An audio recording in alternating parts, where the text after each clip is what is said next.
Sup, y'all? It's Aldarius, and today I'll be doing the Winged Scythe All Remembrances run day 1. So, super excited to be using a normal weapon with good reach compared to last run, in case you haven't seen that. It's quite a doozy, for sure. But today we're using a normal, everyday weapon, the Winged Scythe. So, let me go into the build right now. Let me show it on stream and on the recording. There we go. So, Winged Scythe. This is a Reaper. There's only like 5 or so in the game, maybe 6. This one is obtained really early in the Tombsword Ruins. You can get it without fighting a single enemy if you really want to. So, I'm going to get really quickly into the run. It is split physical holy. It requires 16 strength, 16 dex, 24 faith.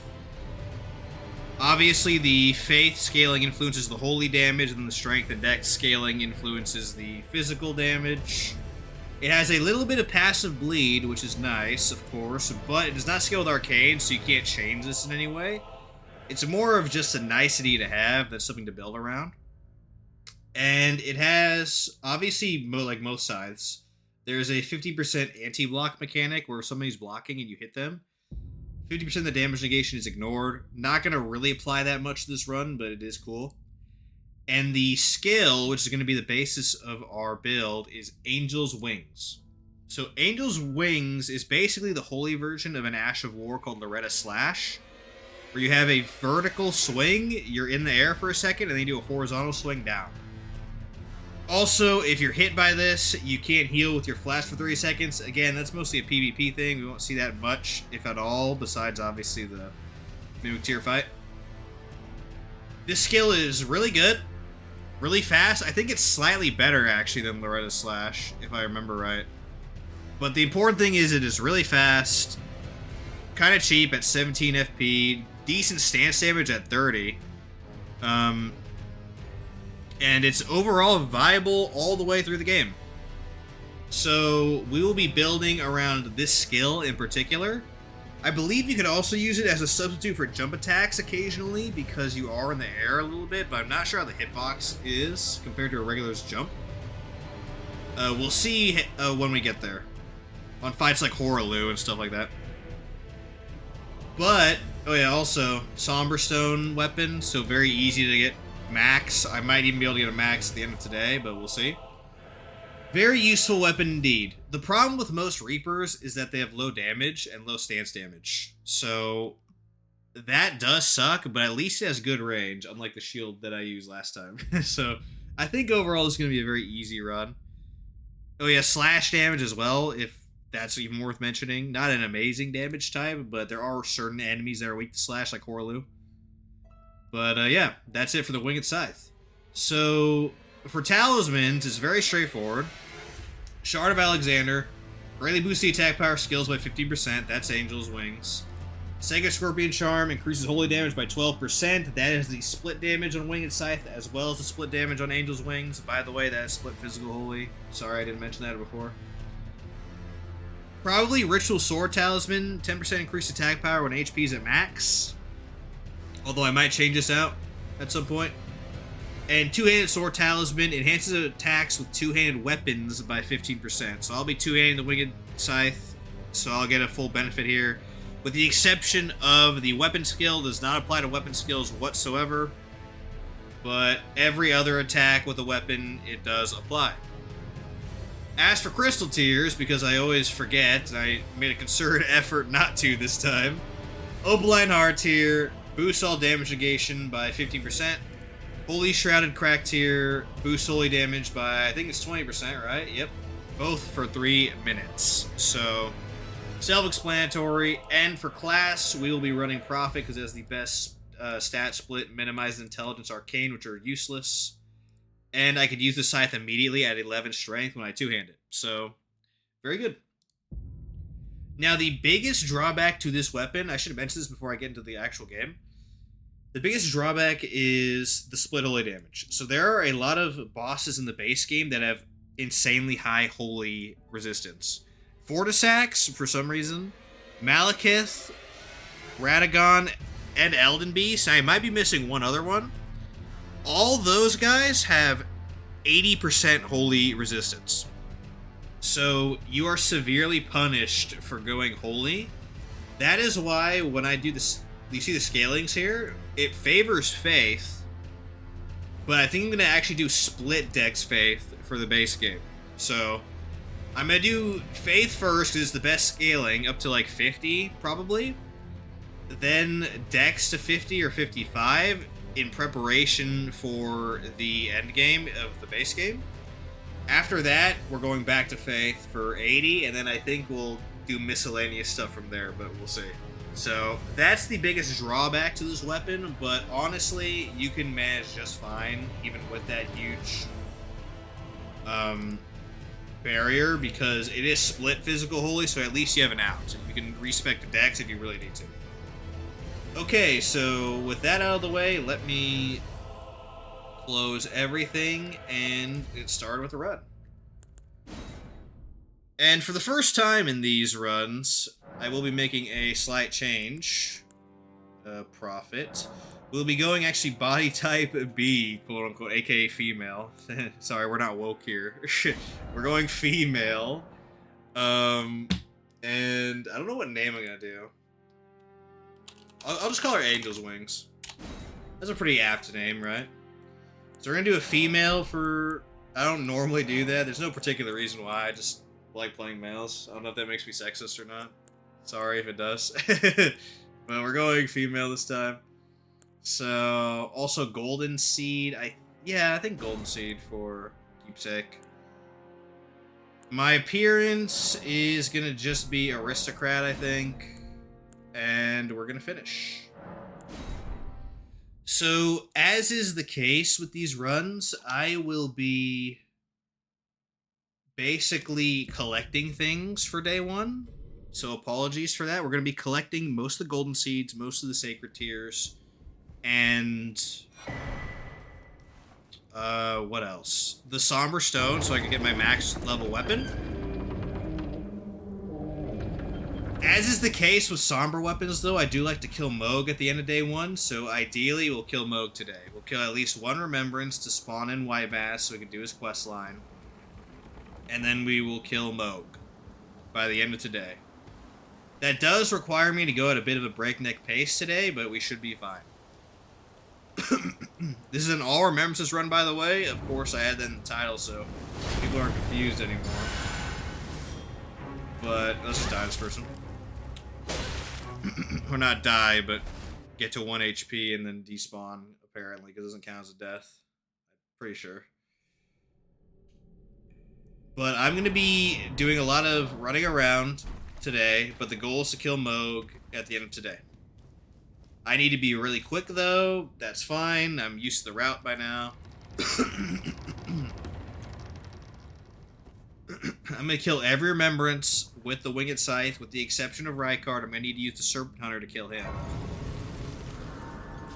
So, sorry about that, but I can't really do much about that, honestly. I'll do some signs more, but it just seems giga miserable to try to fight him without a ranged weapon or Serpent Hunter, so... He will just be killed with Serpent Hunter, but everybody else will be killed with the Winged Scythe. All the Remembrances.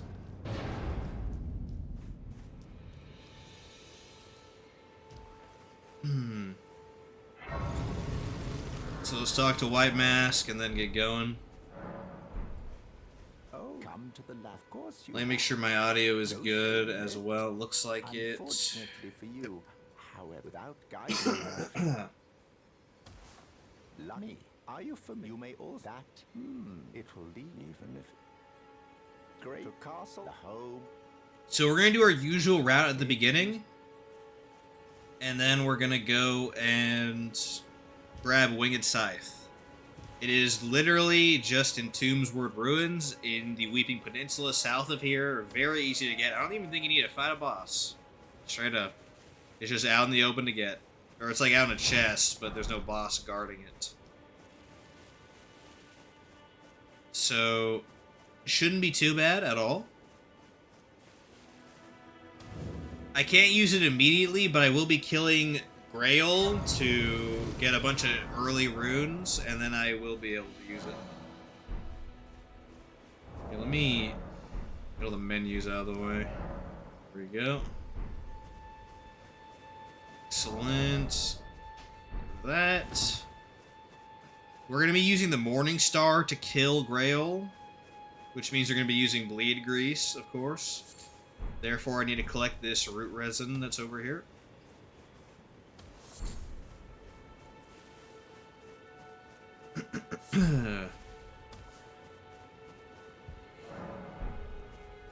Where's the other root resin at? It should be nearby.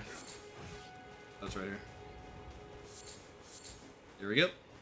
4 root resin. Hopefully that's enough. It should be. And then we're going to start our golden seed collection. Wow, that didn't break. That's funny.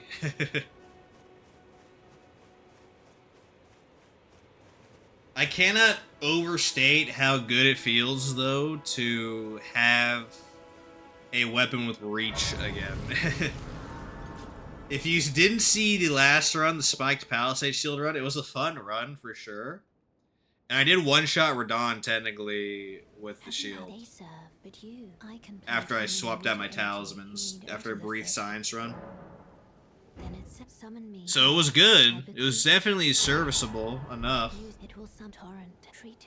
But man, having no range really ticked me off a lot. For like Sunflower and all that, that was so bad, straight up. But luckily, all that's behind us now, and we have an actual functional weapon. So we'll see what happens. Actually, let me go this way. We'll do this leg of the journey for later. Like 10 minutes from now. We'll go this way first. It's easier.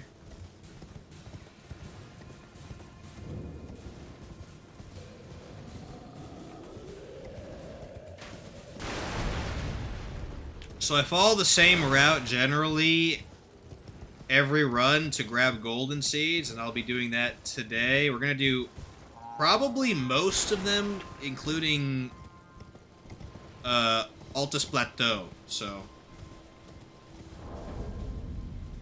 we'll see what happens, though. Oh. So I gotta ban somebody. Gotta ban some bots. Ooh, exciting. There we go.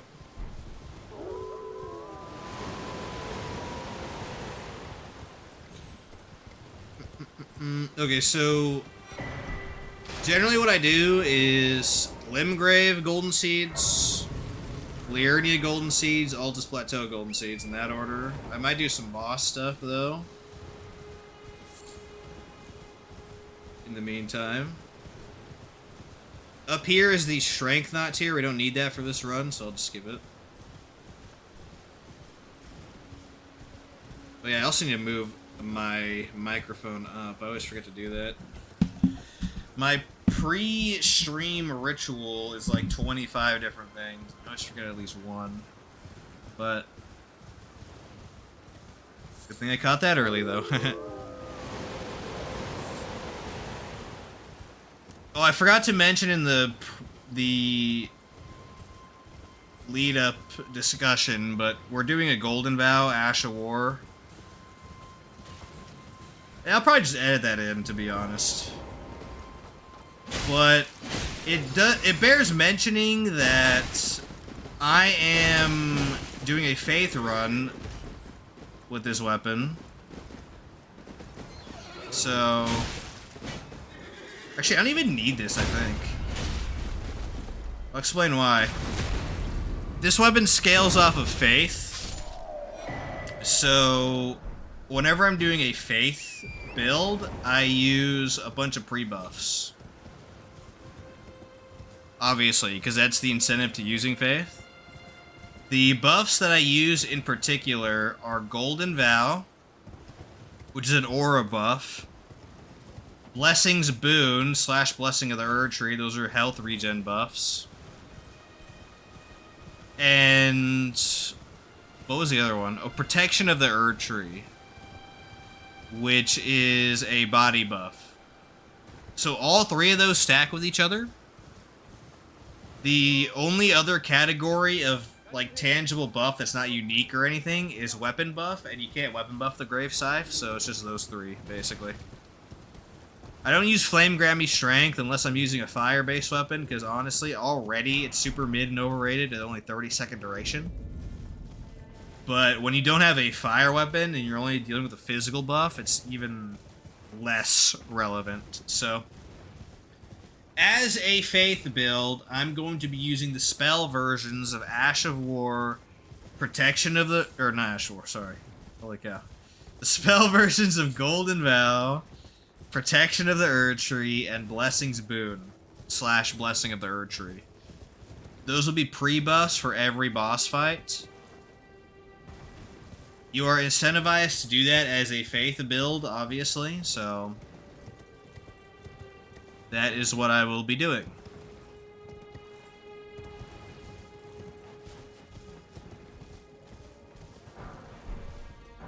$25 Faith is the magic number to use Golden Vow spell version, and I think Blessing Spoon. I think Blessing Spoon is 24, and Golden Vow is 25. I could be mistaken, though. Blessing of the Erd Tree is a little bit more, like 30 something. I think it's 38. But that will come with time. I actually need to remember where I get all those, though. I forget. One of them is sold by the Turtle Pope, Muriel. One of them is in a Teardrop Scarab somewhere. And I don't know where the third one is, but luckily the wiki is just a few keystrokes away, so... Yeah, I should have went over that in the build planning or whatever. It's my bad. I might make another pre-build plan, but we'll see. I think it's pretty self-explanatory, though. Okay, we'll kill Kenneth Hyde here for a free golden seed. Kenneth Height. No, sorry, buddy.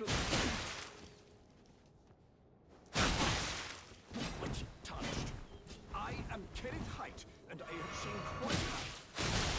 Oh, he has like an instant attack. That's right.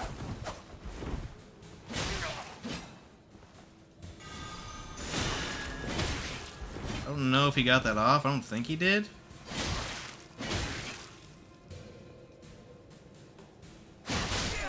Boom.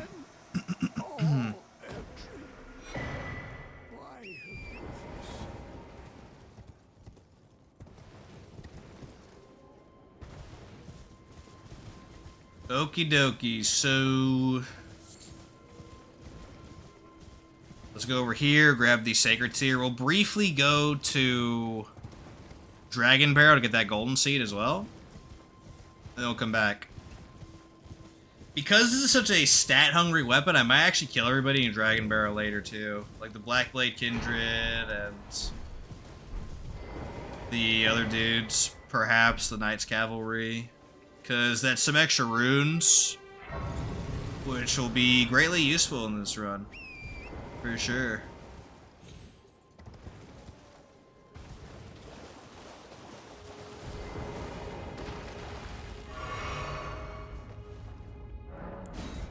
Alright.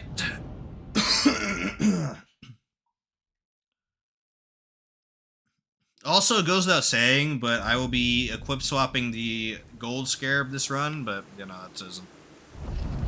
That's pretty self-explanatory, I think, just like Golden Vow.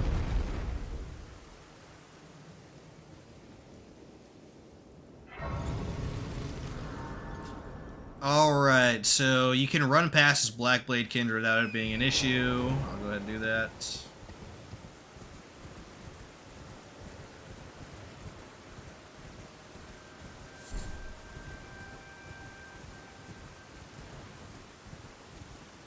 Grab this golden seed here.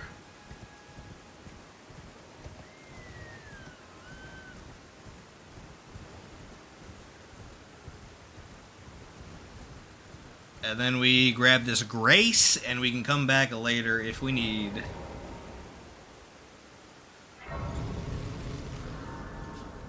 Excellent. We'll continue our route, but first we're going to go back to the beginning and grab a gold pickled Foulfoot. We'll be grabbing 2 explicitly in this run. We might grab a couple more along the way, incidentally, but we grabbed these 2 purposefully. We use 1 on Grail to get a good rune burst early on, and then we get 1 on Moog for another rune boost. If you want to route in a 3rd on your own accord, you can use the 3rd one on Millennia, and you get a ton of runes. An absolute ton.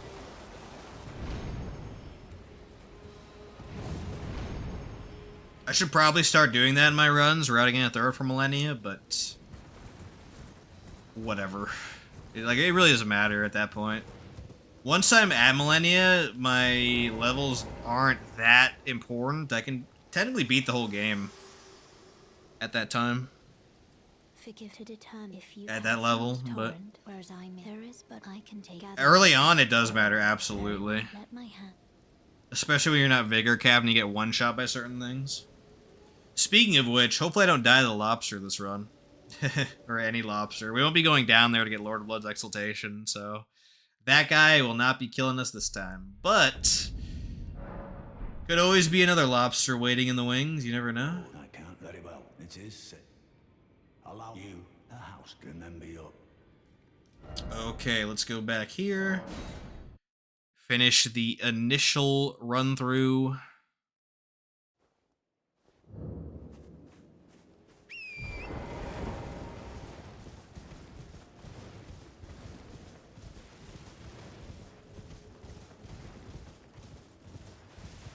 We can grab some intermediate crystal tiers here, I guess. That would be worthwhile.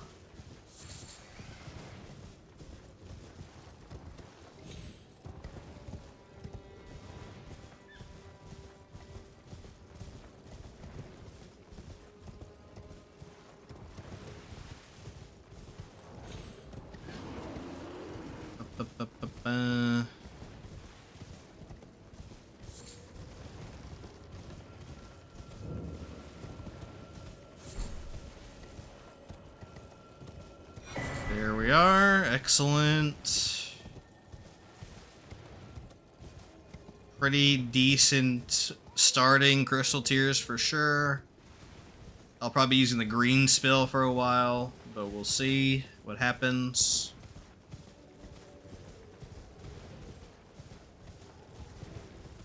I didn't grab the map thing. I just realized. Honestly, that's fine though. We're not going to be here very long, so who cares? Try to break my pseudo OCD and not grab the map.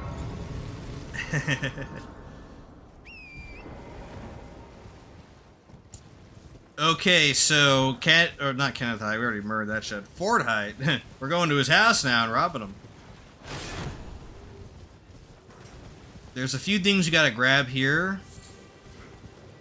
Obviously the golden seed. We also need the medallion half and some blood roses and the cookbook that allows us to create blood grease.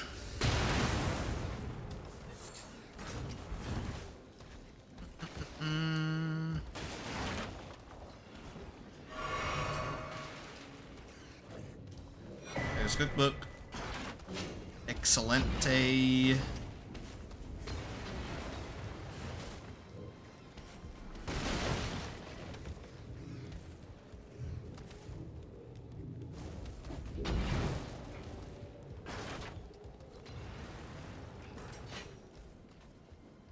I think I'll go in for another run to get more blood roses because 2 is not enough. I think I missed a couple.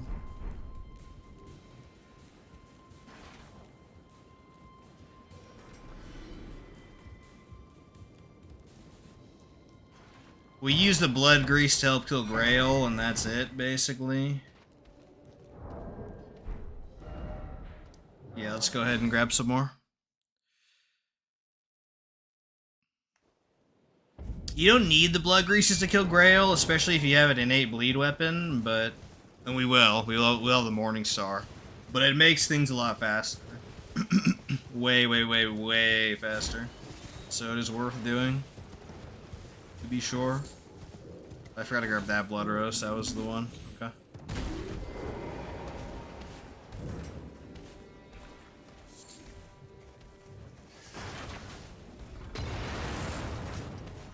Excellent. Whoops. Now we go back up here, and then we could leave. Because we gotta warp out of here. We're at a dead end. Sorry. Man.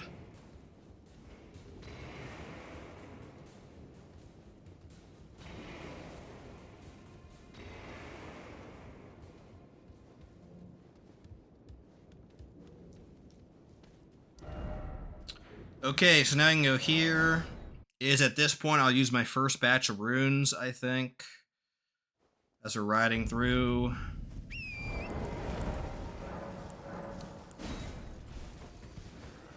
We'll rescue Bach, of course, because if you don't, you're a chud. Gotta rescue the homie.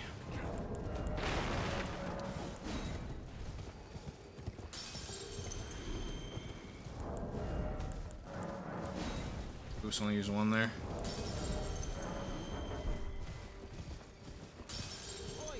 We're also about to grab the second gold pickled foulfoot.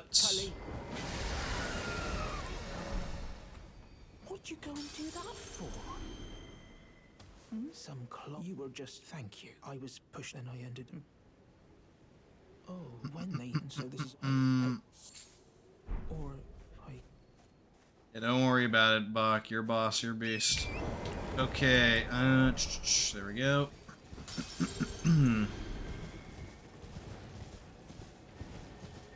Night Scav here, we just gotta avoid him. Goad him into attacking. Yep.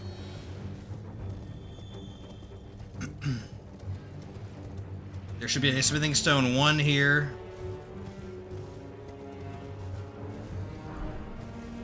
Excellent. I don't know why I have so much phlegm today. Yeesh. Oh yeah, Winged Scythe was definitely... Like, I was close to not doing Winged Scythe today. It was literally a game time decision, like a few hours ago. I was thinking of doing the Rusted Anchor Pickaxe run with jump attacks. I was also thinking of doing the Coated Sword, believe it or not. But I ultimately settled on doing a Winged Scythe. I was actually considering Winged Scythe way back during the Ruins of Greatsword days. But I never ended up doing it. However, I always want to get it done, so I finally had the opportunity to do so. And that's where we are today. Really excited to use this weapon because the Ash of War is viable all the way through the end. It's very rare that you cannot use the Ash of War at all.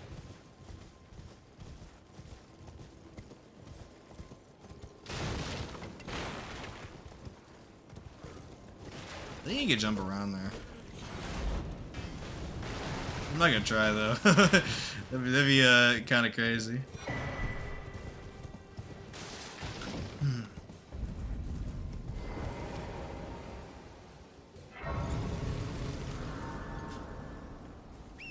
Okie dokie.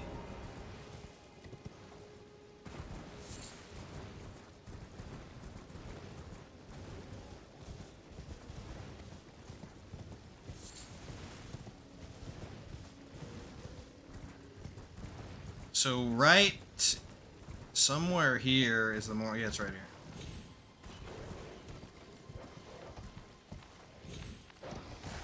Boom, Morning Star. You get an extra golden rune as well. Excellent. Like usual, it is best to use the turtle shield on your back, but for fashion reasons, I guess I won't do that this run.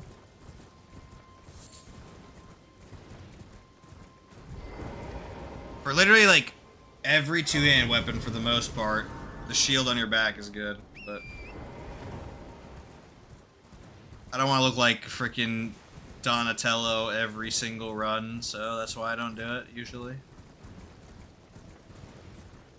If you don't care about looks maxing though, you can definitely put that shield on your back. It gives you, I think, 5 extra stamina recovery. And stamina recovery is great. It lets you roll more often, so super important.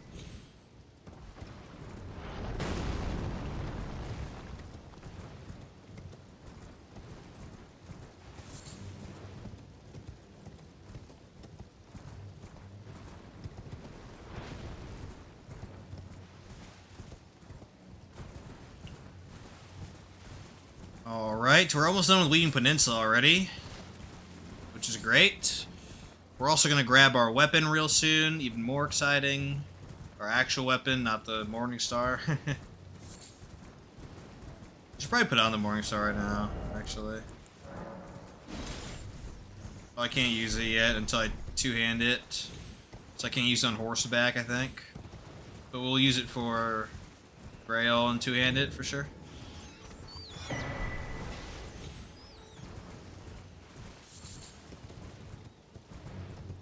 More root resins, excellent. Alright, back here. Let's go craft the blood grease. Oh, we can't. We gotta purchase the crafting thing. Oh, I just forget about that. We'll do that after we're done with Winged Peninsula then.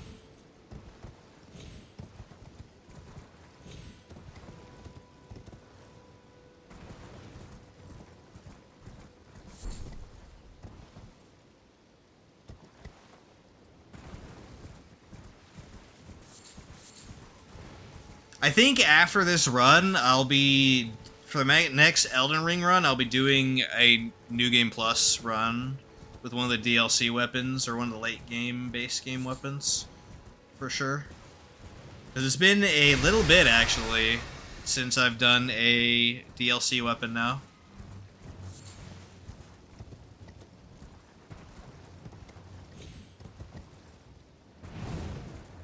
I might do the Claws of Night so I can just spam throwing freaking claws. That'd be funny.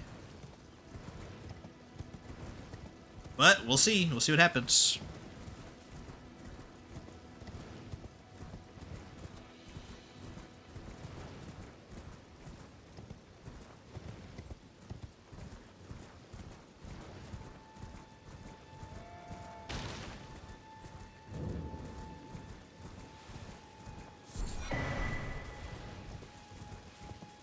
Okie doke. Free blood grease there, excellent.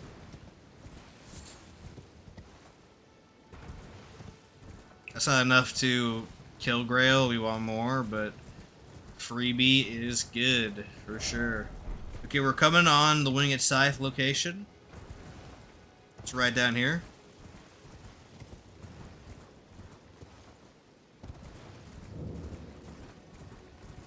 Now, if you go down in this basement, avoid these dudes.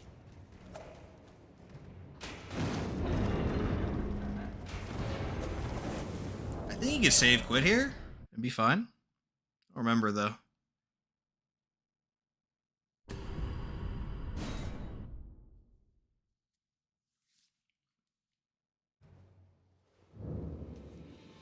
Indeedly deed, we are fine. That's what's up. Winged Scythe. There we go. Now we just have to leave.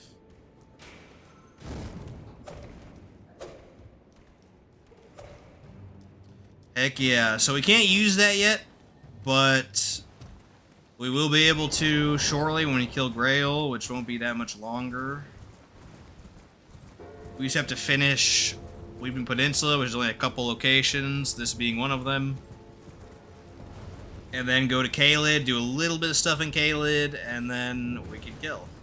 Nice and simple. Nice and simple.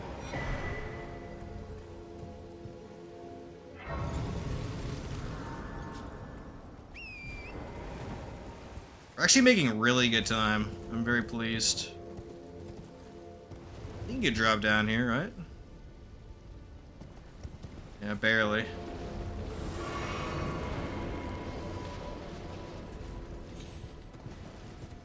We're gonna come to this merchant, purchase the lantern for later, and then we're gonna go purchase the crafting kit, make some stuff.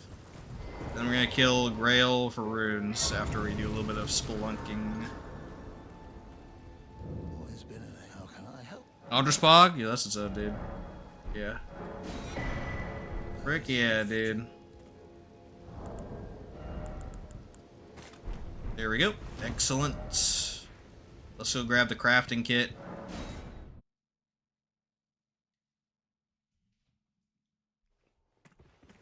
This way, Tarnish. There's Ronnie. May I have a word? Talk to her in a second. Oh, yeah, I can't actually because she slept the freaking merchant. Alright, what do you want? What do you want, Ronnie? I don't upon the talk thou art but call for. Ah, I was entrusted by torrents. 'Tis of summon there, the spirits will now it is thine. For I doubt we. How long will it be for the time? Okay, there we go. Cool, cool, cool. And I can also that you're not then wine. I am Carl. There's a bit of fan service for you right there. Crafting kit, excellent. Okay. Make some blood grease. There we go. Now we gotta bind that. Alright, let's go to Caleb.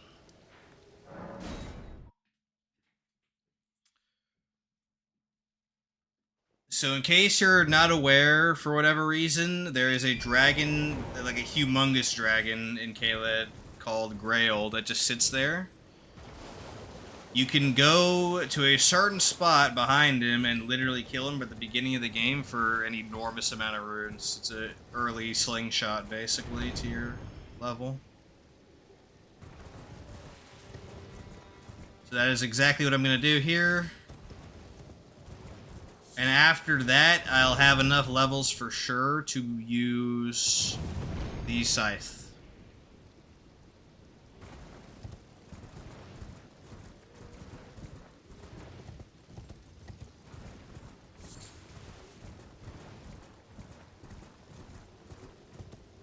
We'll come back here shortly because we need to kill this NPC for the Sacred Scorpion Charm. But not yet.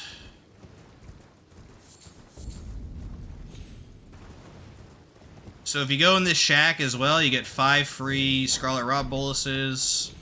Really good for Millennia. You don't have to pay anything, that's the best part, so... Here we go. Loot more graves, poggers. Nothing better than grave robbing, am I right? Now we go over here.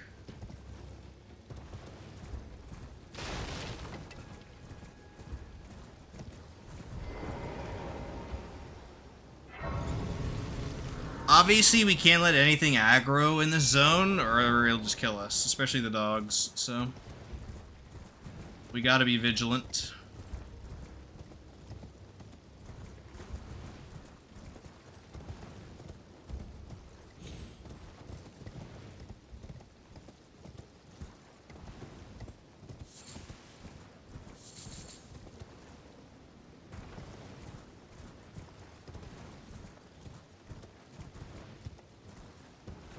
Okay, here's the riskiest part before Grail. We're gonna try to loot the graves out here. As long as we don't get, like, cornered by zombies somehow, we should be fine.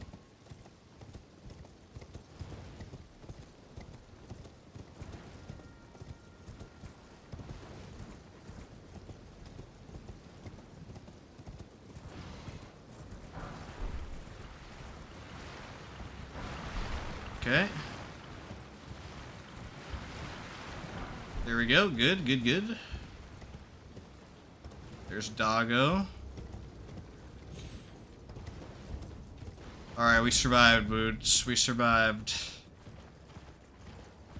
Frick yeah. Alright, it's Grail time. We just gotta loot a couple things on the road here, and then it's time to murder him.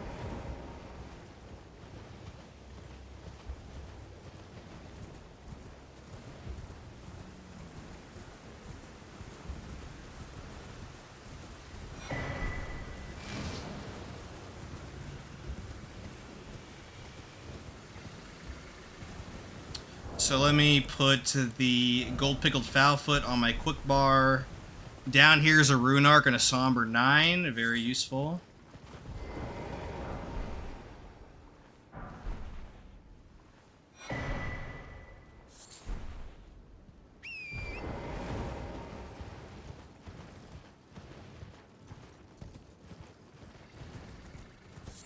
Okay, let's go right up to him.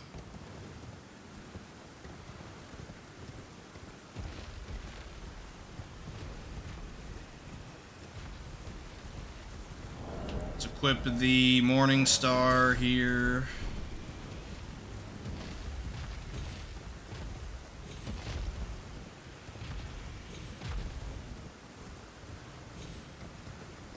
There's a Grail.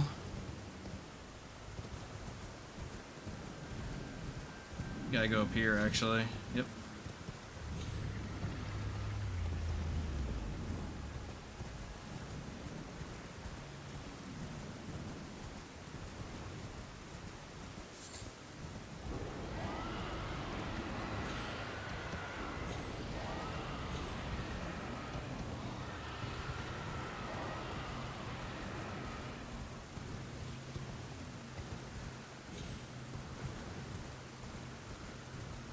Alright, so here's what we do. We go to this Grace and sit down to reset his aggro, and it's time to start whacking at his leg. So we gotta abuse the Bleed status effect to take care of his enormous health bar. I guess I could use my flask as well right now. Let's mix our physic flask. Oh yeah, I forgot to mention this at the preamble of this run, but charge attacks for the scythes are for the most part really bad. There's a certain moveset for some of them where it's okay, but a winged scythe is not really a charge attack weapon, so I'm not going to worry about those tiers or talismans or anything.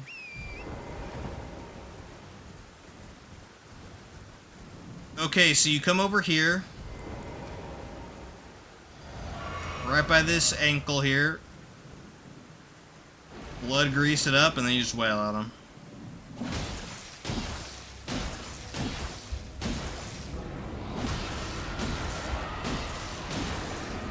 Boom, bleed proc, excellent.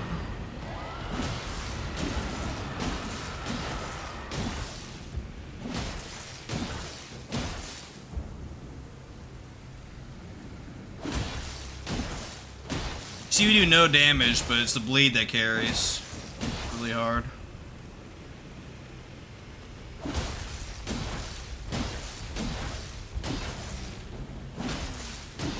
The dragons will try to find their way up here, but they won't be able to.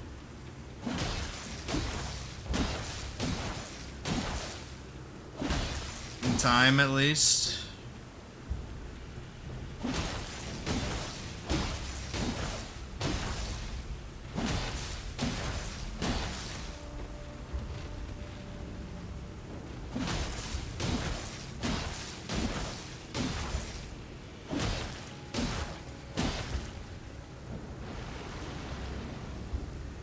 Alrighty.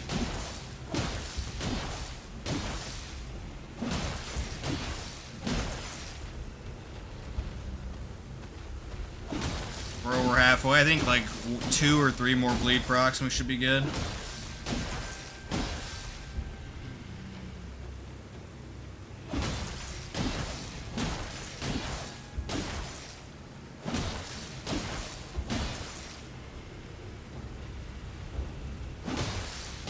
Yeah, I think we're gonna need 2 more.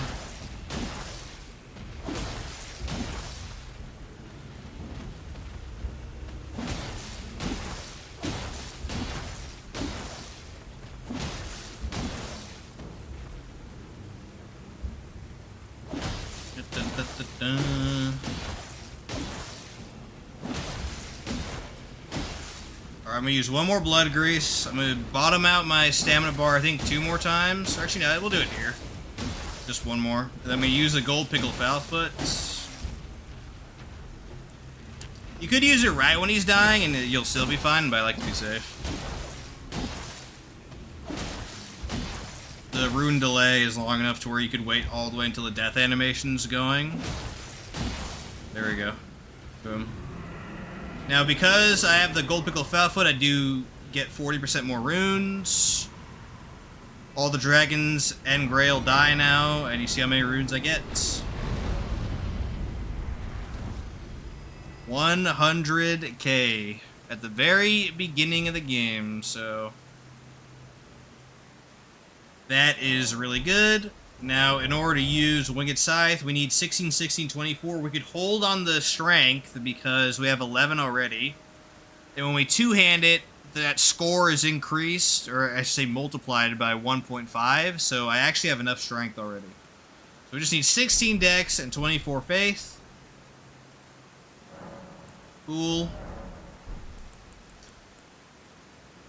We don't even need dex either, besides 11, because we're about to get a talisman to help for that. So I'm just going to do 11 dex, 25 faith for our spells later. And honestly, I'm going to do the rest in vigor, I think. So there we go. Excellent.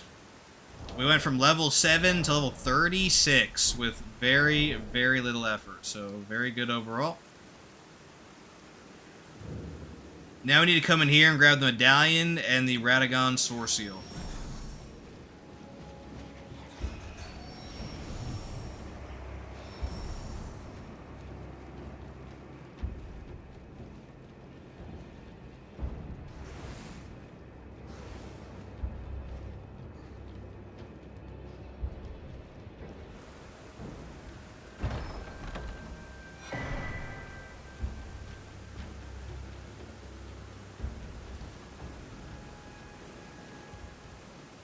Okay, now the medallion's acquired, we have to go down here.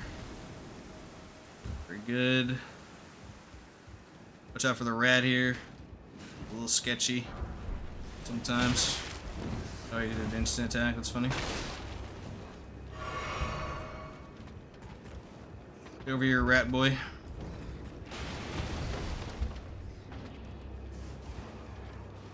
Excellent.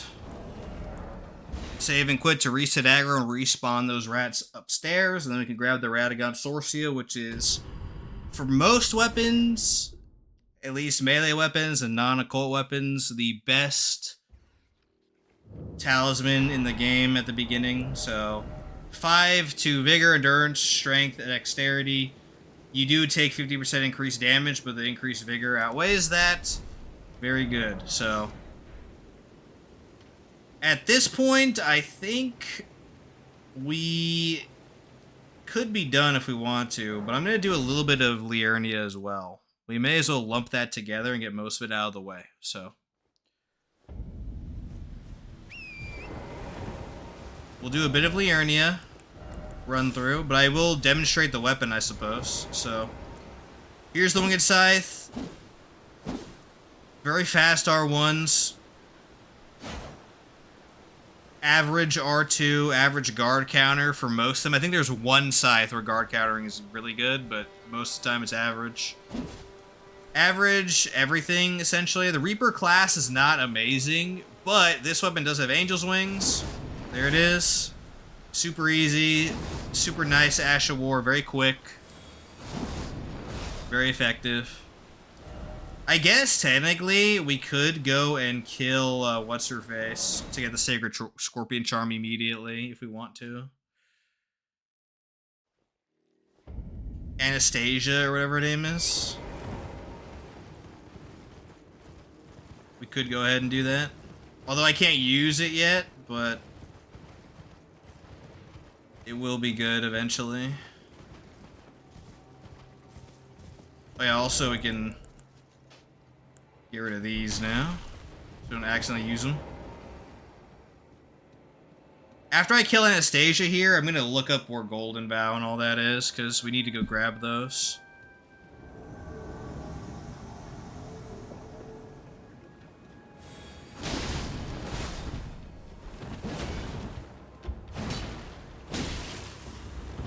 Good, good. Slow and steady wins the race here. Ooh, bleed proc, bleed proc.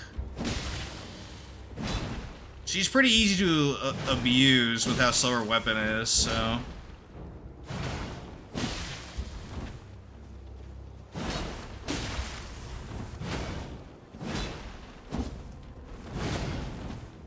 I don't know how that missed. It's funny. Don't want to get hit by that, though. That's rough. No.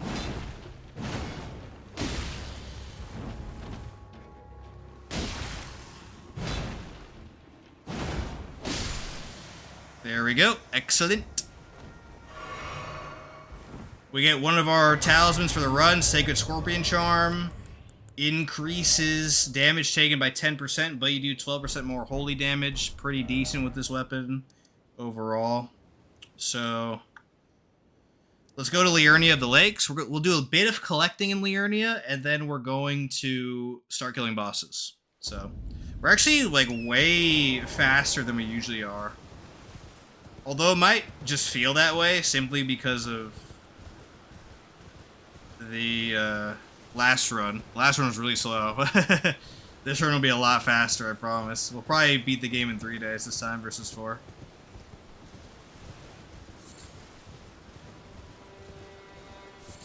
But there is a bit of collecting to do in Liurnia, so we'll go ahead and just knock that out of the way, get that away real quick.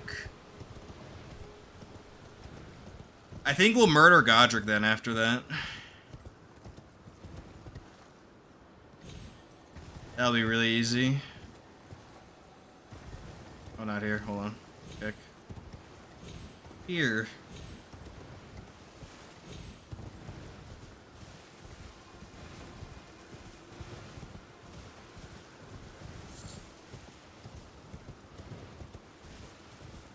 I'm gonna try a slightly different route as well for Liurnia, see if it's better. We'll still be collecting the same stuff, but I'll just be moving about in a different direction.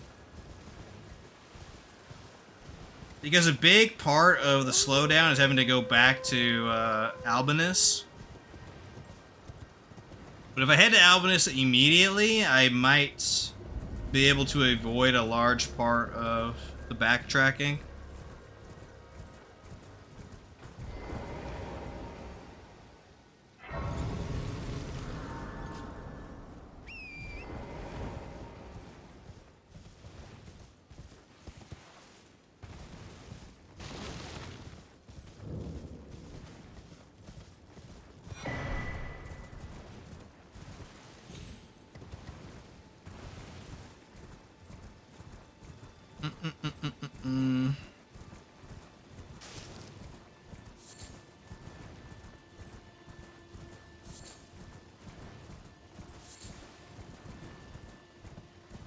Okie dokie.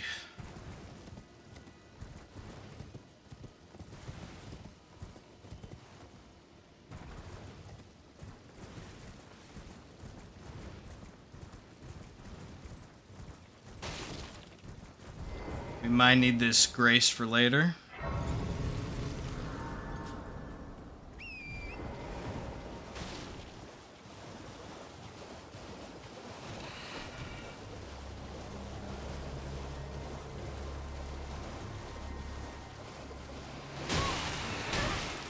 Holy, that hitbox. That is a Shadow of the Erdtree hitbox right there, boys, if I've ever seen one. Alright, normally I go northeast here, but instead I'm going to try to go northwest, straight to Albinus, and see if that actually ends up being faster overall.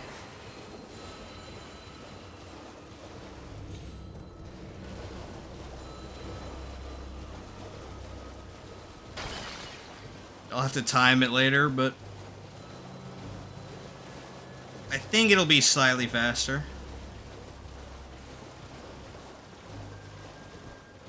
I kind of forgot how far away he is, though, here.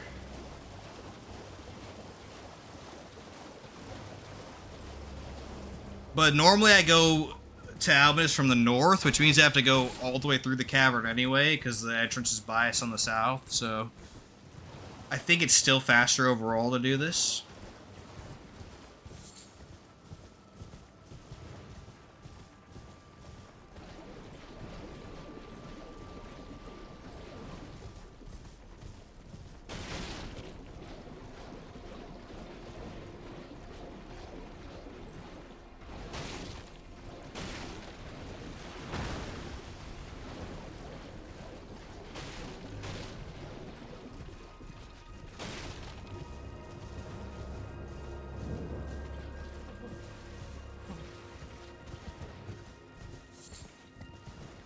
Should probably... Nah. I don't want to kill Albinus, dude. So messed up. I was like, maybe we should kill him, dude. Speed things along, but... Nah. Albinus is the homie. He just has a minor case of Bentley syndrome from Sly, so... I can't be too mad at him. Okay. While he's yapping out, you can use some runes. Oh, please, EBB. Yeah, I got you, Albinus. We're finished. The curse, I beg you. You must keep it. There we go. You should meet. That means we're gonna fight Ensha in the Round Table Hold now, but we should be fine. It's gonna be an annoying peck fight, though. That's okay.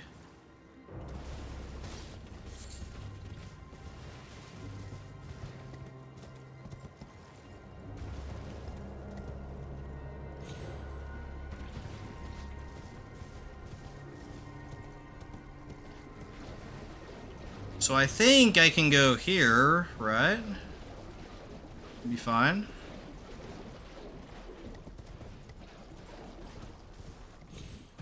Yes, okay.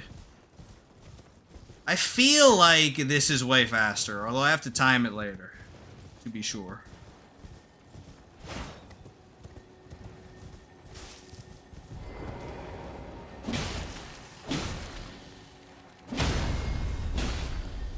Whoa, that knockback. There we go. Somber Stone 2. Very useful. Somber 3 is next to the magic homeless dude in the ghetto Hogwarts zone, so we'll go ahead and grab that in a moment.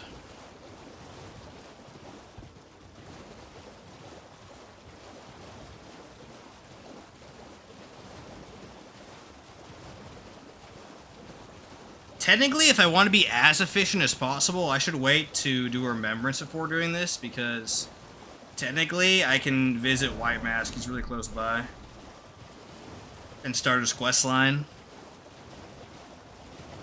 So that might be worth considering as well, another modification to the route.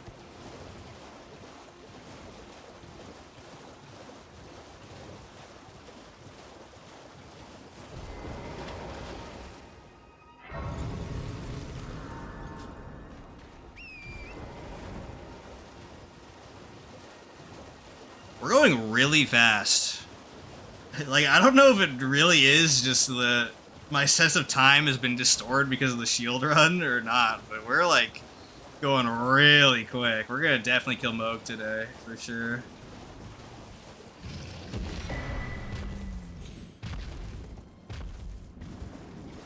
We'll be able to kill at least Godric, Renala, and Moog, I think. Maybe even Radon, too. That'd be really nice. Star Scourge Radon, of course, not the DLC one.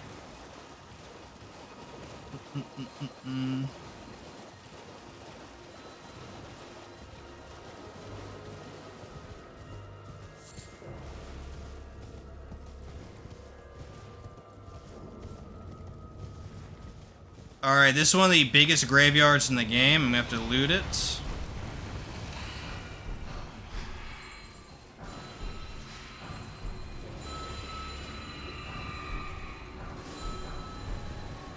Very good, very good.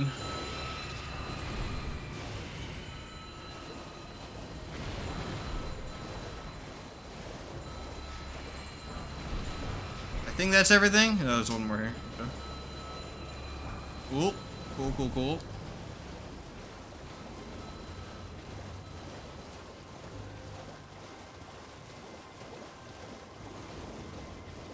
We could technically kill the Revenant here because we have a heal spell, but whatever. Who cares about that garbage? We don't need his stuff anyways.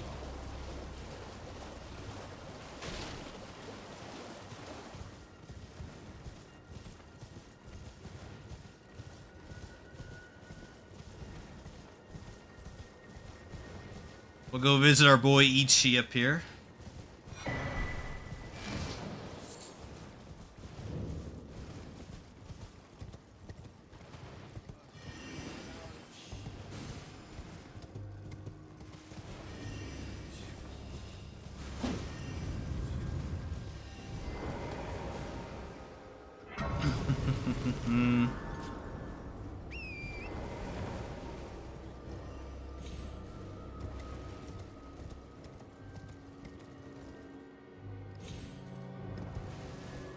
Alright, up here is a golden sage, so we'll go ahead and grab that. I think after that, I'm going to look up where the spells are, because I don't remember exactly.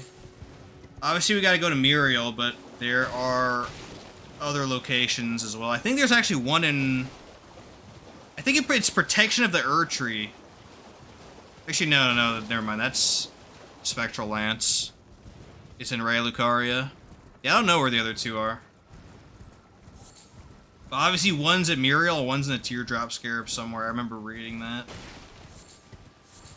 But I'll look it up and refresh my memory, quote unquote, so don't worry.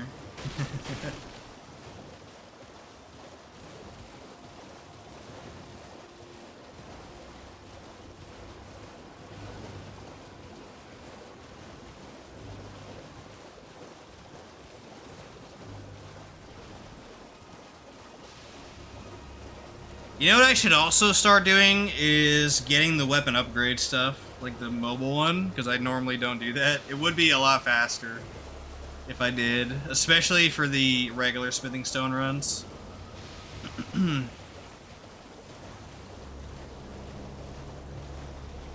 it's probably worth grabbing as well, technically. I forget where that is, though. There's the golden seed.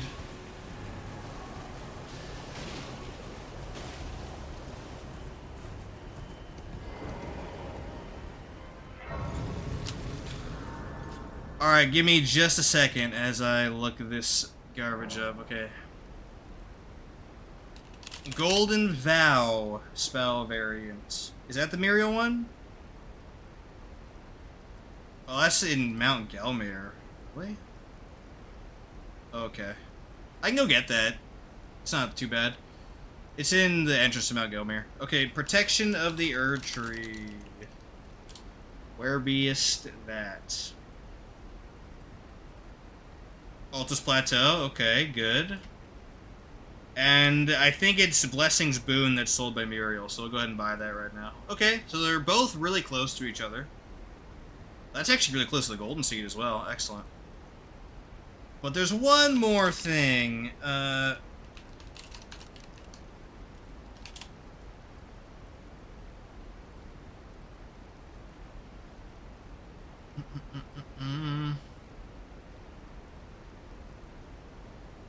If I'm mistaken, there isn't a mobile upgrade. I thought there was, though. That's a little weird.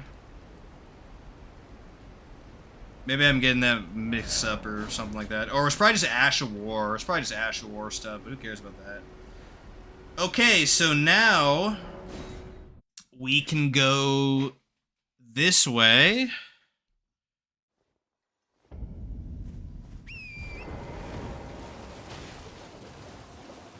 We have the western half of Liurnia done. Let's do the eastern half now.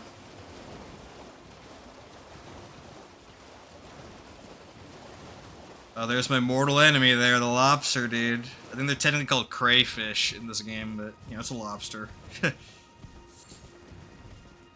Those dudes suck balls. They indeedly do. Okay.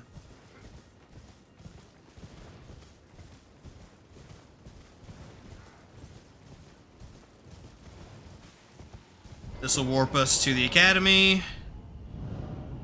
Not going to enter the academy yet, though. There is a teleporter in the academy to get to Muriel, but, well, actually, you know, it might actually be worth doing that. Yeah, it probably is worth doing that. It'll probably save some time.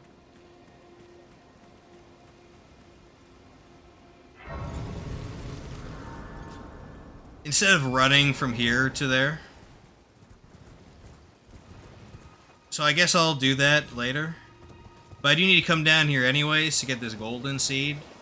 That's pretty far out of the way.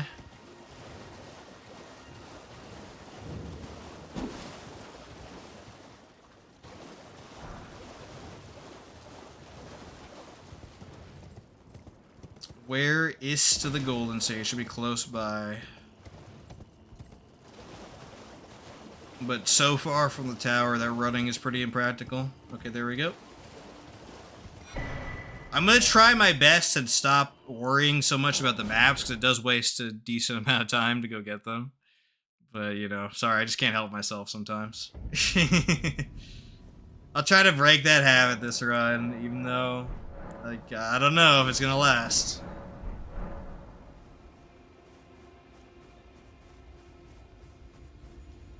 We're gonna progress through the first part of Ghetto Hogwarts, but that's it. So we're only gonna grab the smithing stone for now, and then we'll come back. Because we can't, well, we can kill Speedy Doggerino, but I just don't want to right now. I'd rather just upgrade my weapon and then get a little more levels before fighting him, but the Smithing Stone 3 is here, so definitely should grab that.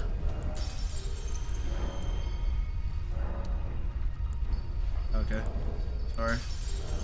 Brain melt. Suffering from brain melt right now. There we go.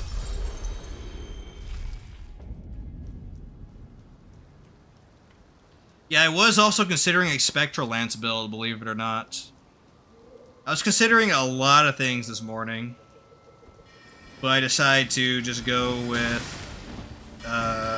Winged Scythe, so all good.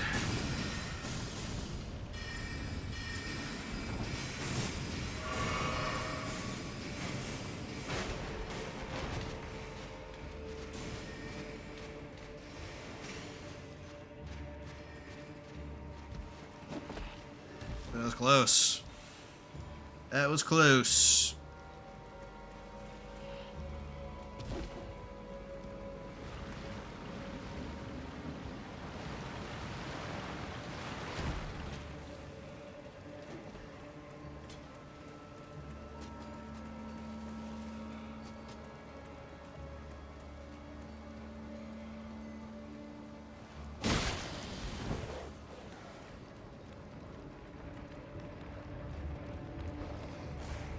Alright, the Smithing Stone 3 is right here. Very easy.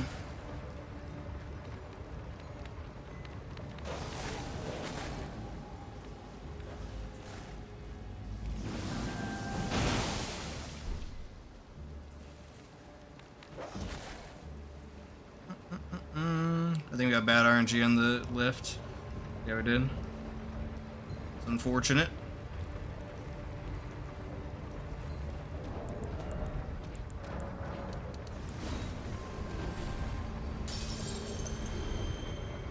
Okay, very good. We'll come back here later today to kill Renala and do the turtle stuff.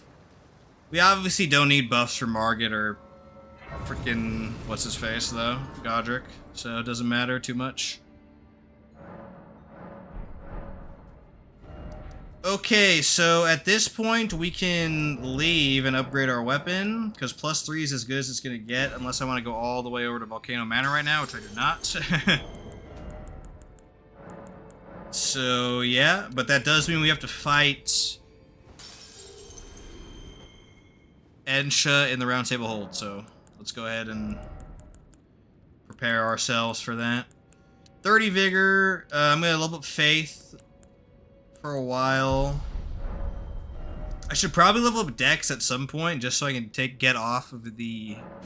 Yeah, let's level up Dex to 16 next, so we can get off of the Radagon Sword Seal when we get to Leyndell. Because by then you want it off. Fighting the endgame bosses with increased damage taken like that much, especially with a Scorpion Charm that we're going to be using later, that is rough, so... Yeah, oh yeah, let me... You know, I can go to the Grace, I'll go to the Grace. First.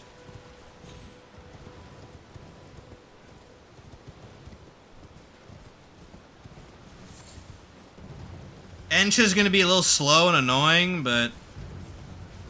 Actually, we could speed it up. There's a cheesy thing we can do to speed up the fight. Because you are given a baby smithing table at the start of the game, so technically speaking, you could do that.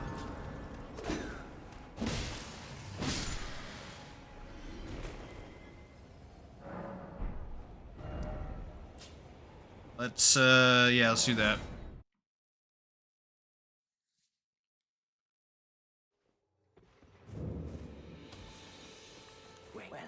Oh, no, not him. How far can you do a somber here? Actually, I don't know. all the way to 3, but I can only have enough runes for 2.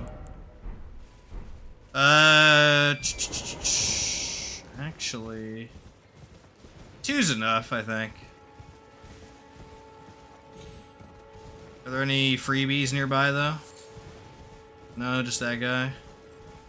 Okay. Yeah, 2's enough. 2's enough for sure. We'll do 3 later and then 4 eventually.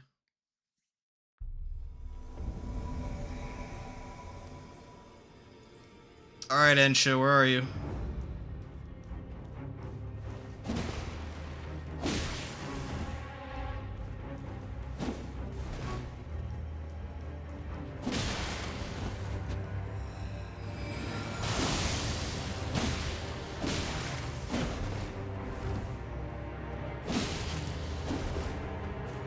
Yeah, that damage is really good now. Poggers.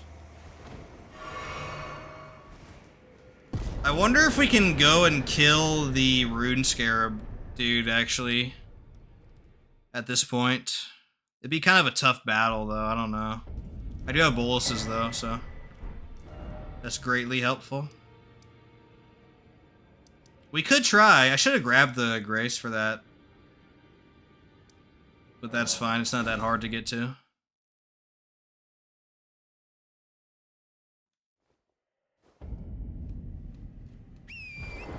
We could go grab the Rune Scarab thing right now and probably be okay. I should probably upgrade my weapon to +3 though.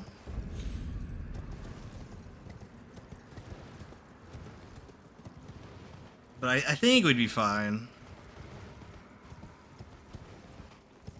I guess we'll take a look and see.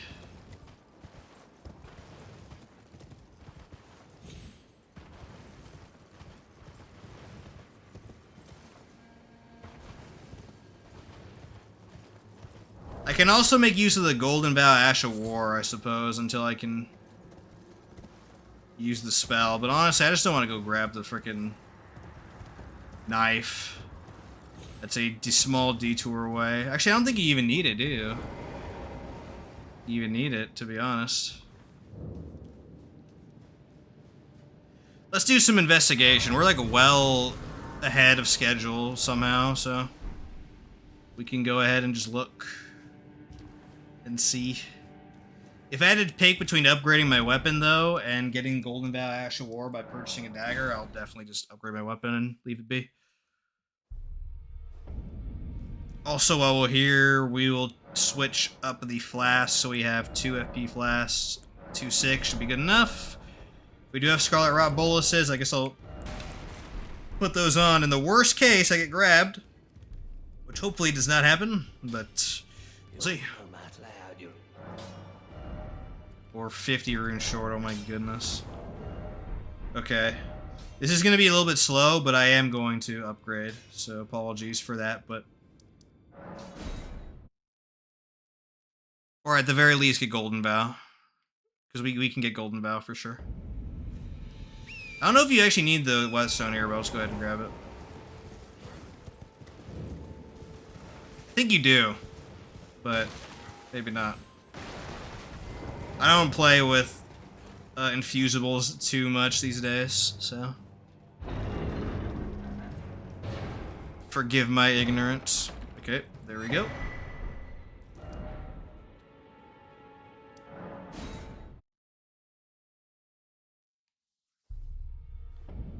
Now we purchase a dagger from these boys over here. We could also use Ensha's armor, I guess, if we want. It's kind of cool. I kind of want to start doing themed runs, though, where it doesn't really matter what I use. I just like to dress up for the thematic purposes. Kind of like what I did with the Star Scourge Greatsword way back in the day. That'd be pretty cool. But early on, for sure, I'll be putting on armor. There we go. Good. Well, I took you no matter how you're on.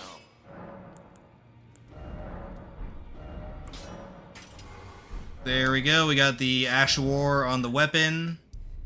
We'll use the actual spell Ash of War, or not spell. I keep saying that. Oh my goodness.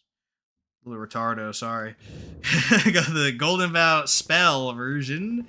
We'll use that next, hopefully.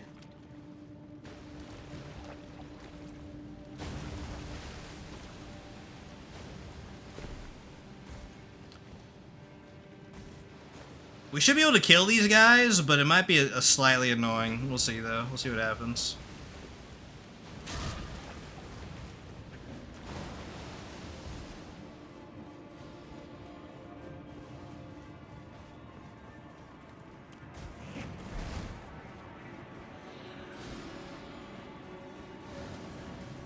At least we got Golden Vow, though, so we'll do a little bit more damage and take a little less damage. Good enough.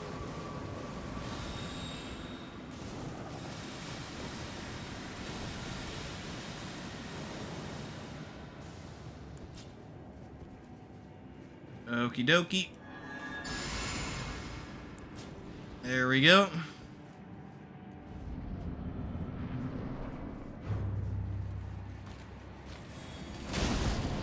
We get staggered by that. Interesting. Bring a quick attack, Chud.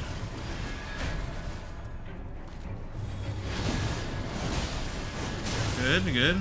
You do have a lot of recovery animation using the weapon skill, but it's fine.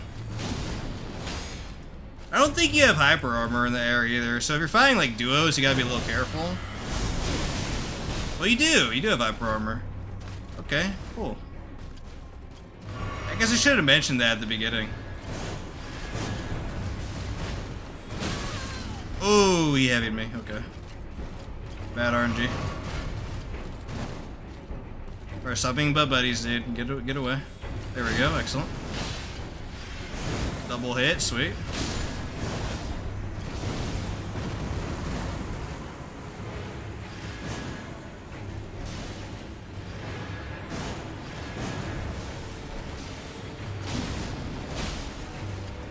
Oops.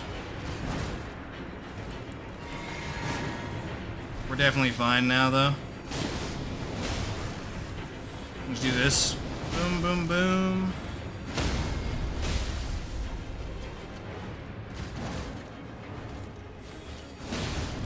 We tried to freaking breathe. Easy peasy. Wait for the trinket to appear. Boom, you can use the gold scarab on this fight to get more runes. It's kind of a cool little trick. Boom, easy peasy. Okay, now we're set to start working on the remembrances. So we'll go ahead and do that now. We'll start with, of course, a Godric. But now that I have runes, I can upgrade my weapon to +3. So let me do that first, and then we'll start mowing down these chuds.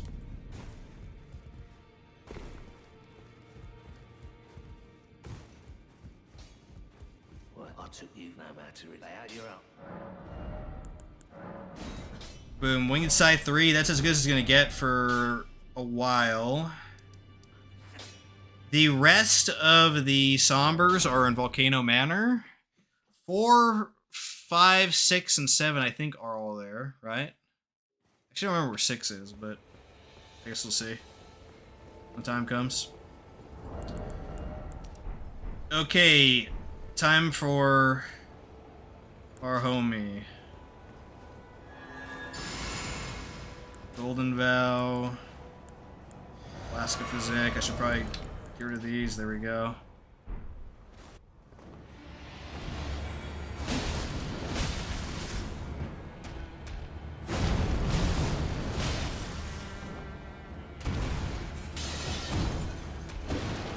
Oh, shit, he's gonna reset his boys. That's fine. I trade to keep his poise going. Whoa, that hit me? Okay, he's cheesing. Alright, alright.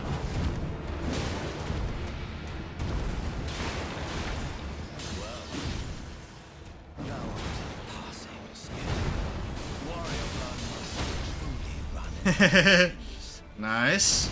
Nice stagger.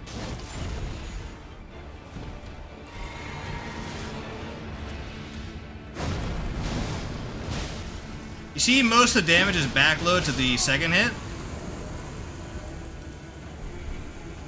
So you are incentivized to carry through the animation. You can't interrupt it, by the way, but you do at least have that hyper armor.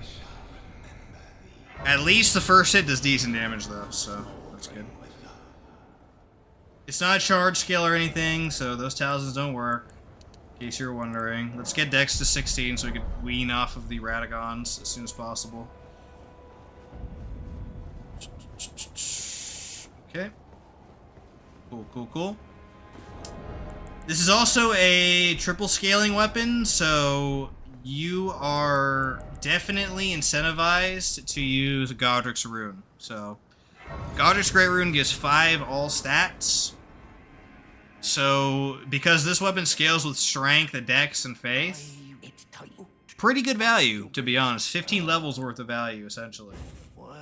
Or 10 and something, because the Strength scaling is pretty weak. Of course, when you appear, Tony. You all know already. That's what's up.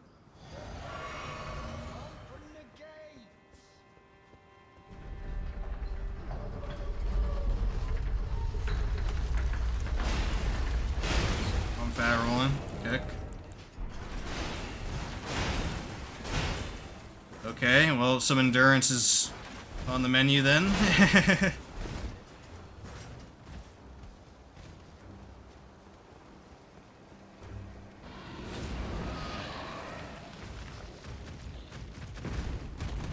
Kick.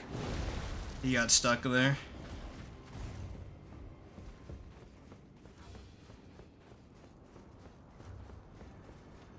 Alright, we'll come back later for this. Easy peasy. We gotta go kill Godric first. That'll be our first of 26 Remembrance bosses.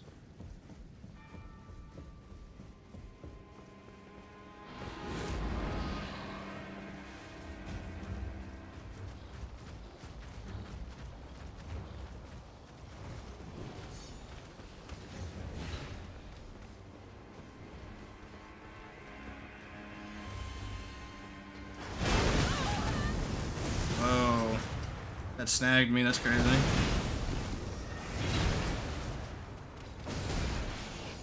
Cool, cool, cool.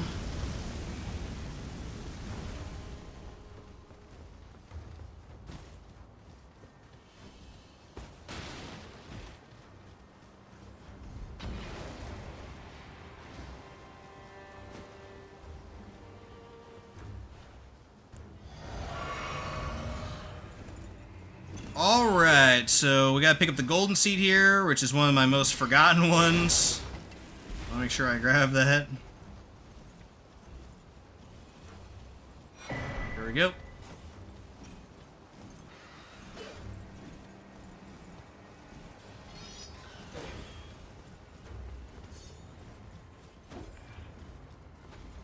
Alright, Godric time. Very easy fights. We should be okay. I'm actually relieved to hear that this weapon skill has hyper armor. I didn't actually test that ahead of this run, but it definitely is awesome.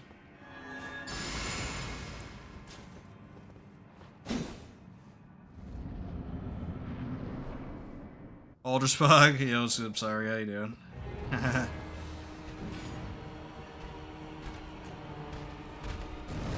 Oh, you're not open with your normal opening. A little weird.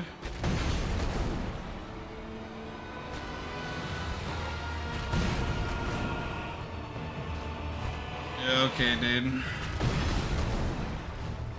Any other attacks? There we go.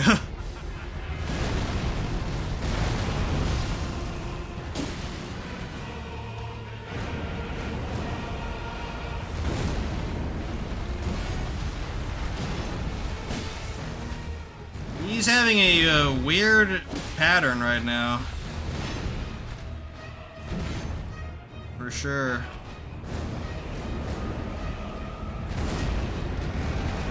Finally.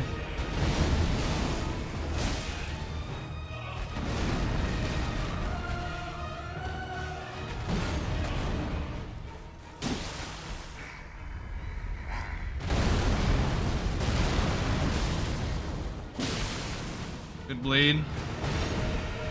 Should be close to staggering.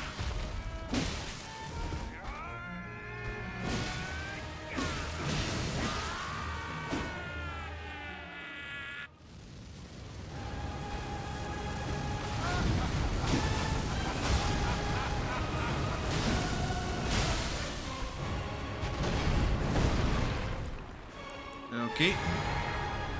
I'm gonna try to dodge this. I don't remember the timing though. There we go.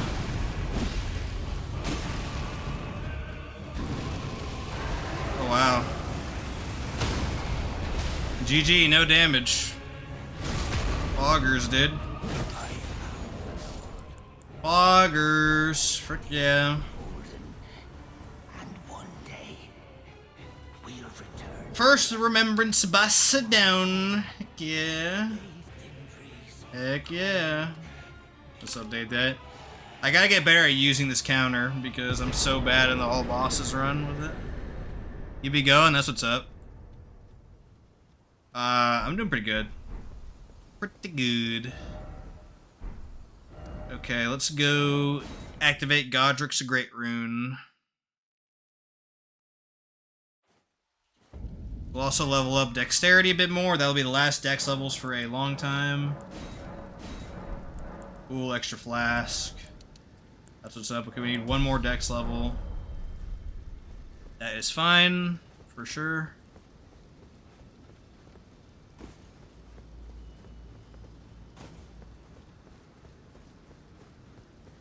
I believe now we can talk to White Mask too, but I'm gonna wait until Renala is killed so I could get the other talisman slot as well. But we'll see.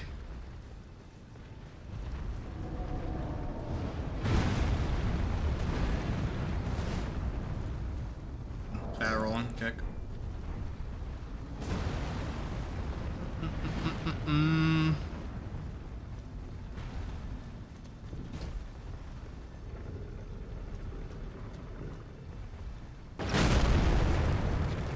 Cool.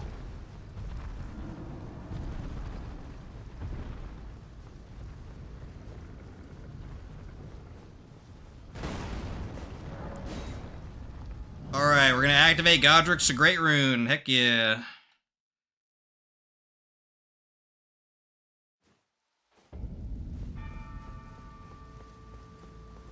I'm actually gonna unequip my helmet and put on the Prophet blindfold so I can use my other talisman slot as well. Sacred Scorpion Charm. Added Holy Attack, really good.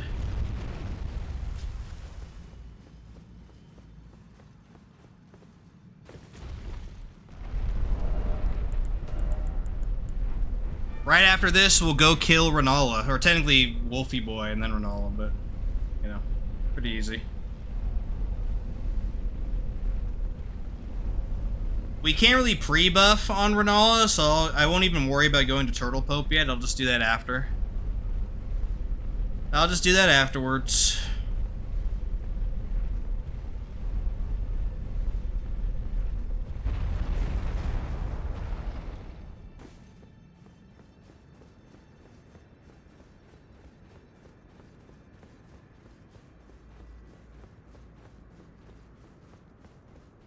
Alright, here we go, dudes. Here we go.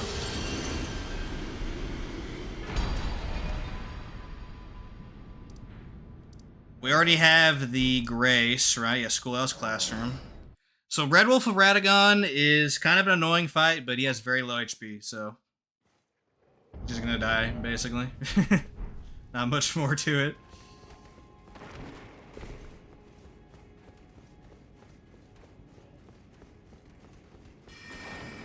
It might be a bit of a slugfest, but we should be able to kill pretty easily.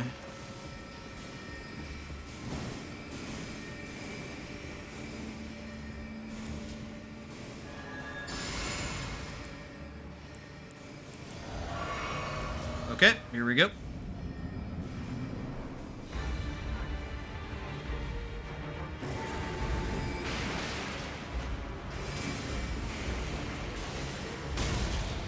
Fine.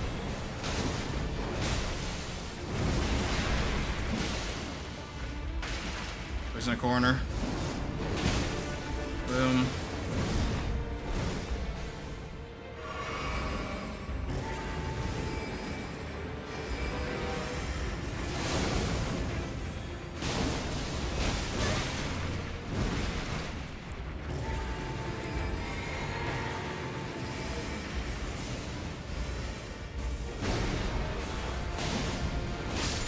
Boom, easy peasy.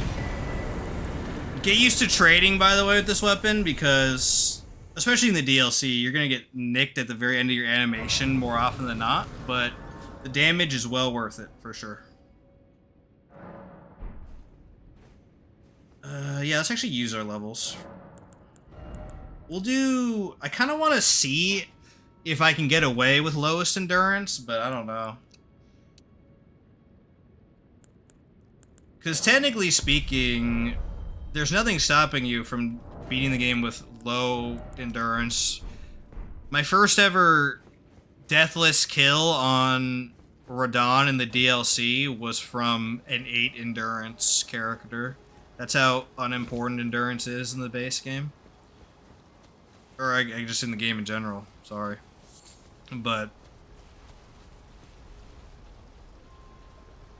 it is a nicety to have, for sure, but in a weapon that has so many scalars like this one, I'd much rather put those points into, like, strength and dexterity. No, maybe not strength for this one, but definitely dexterity to 80 for Wing Scythe. So I could have Faith 80, Dex 80, that'd be the dream.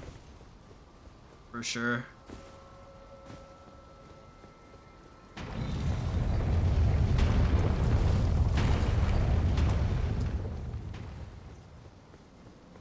Alright, so to the right is the Turtle Pope room. I'm not going to worry about that right now, though. We'll come back. Save and quit to reset the car at night. I could fight him, but he's like super annoying and he could parry cheese you, so. You can also kill him with the elevator, but it's just less effort to save and quit. Boom.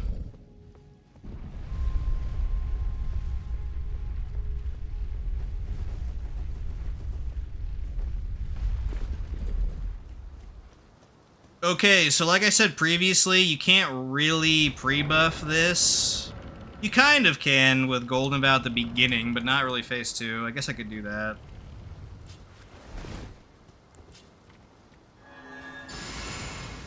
Boom.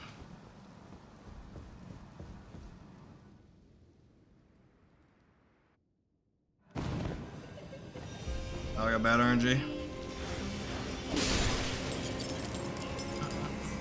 We did not get the good spawn.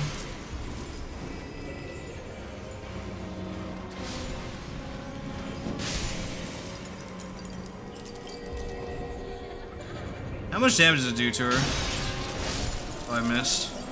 Alright, I'll save my FP for now.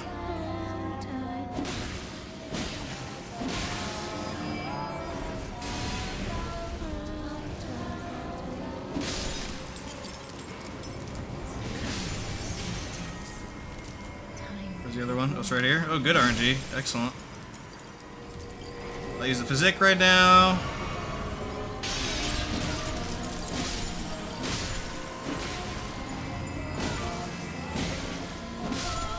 Okay, here we go, boys. Here we go.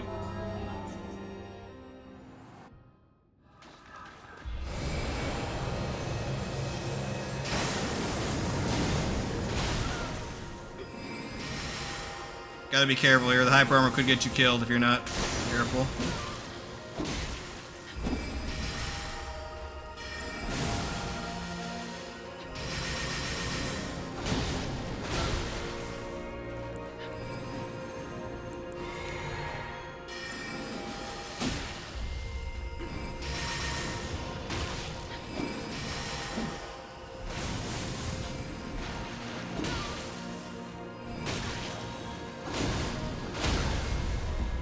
Good stagger. Heck yeah.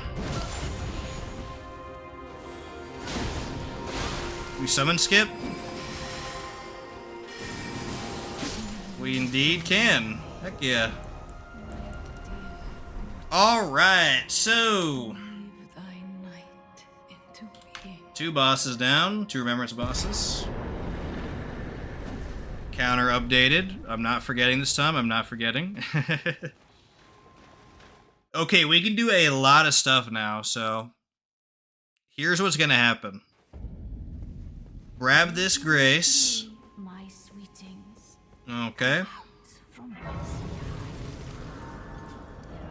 Now, we're going to go back to the debate parlor, which is where Doggo was, and we're going to take that portal to quickly get to the Church of Vows, where Muriel is.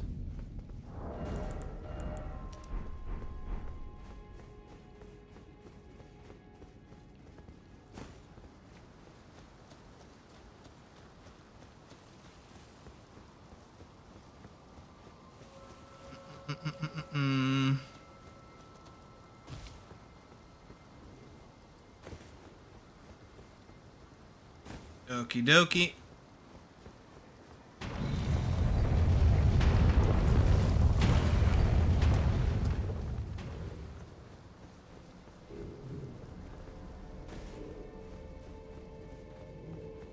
And this is it. I also need to look something up real quick. Yeah, good. Excellent.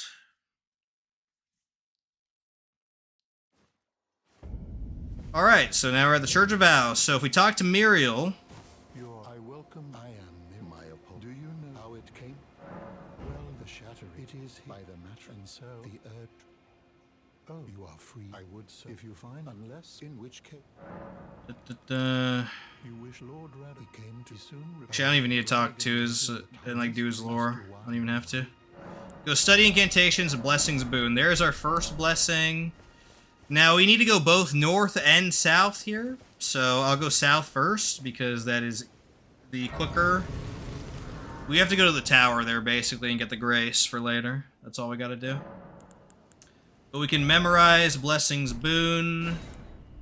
There we go. The other 2 we'll do shortly.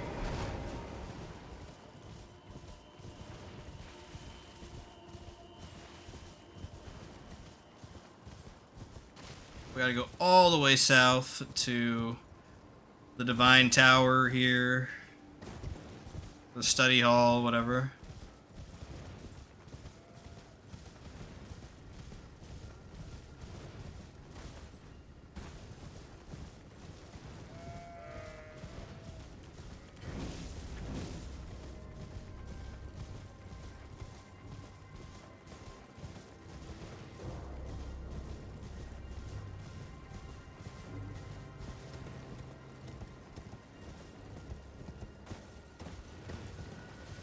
We need to come here later for Fortisax, who's going to be weirdly one of the most annoying bosses in this run, because for some reason, he is 80% holy resistance, I think. Which, lore-wise, is super weird, because even though he's associated with Godwin, he's, I think, undead, or like some sort of undead status when you fight him, so... Super weird that he's Giga resistant to holy, but... Yeah, we have to come here later for him.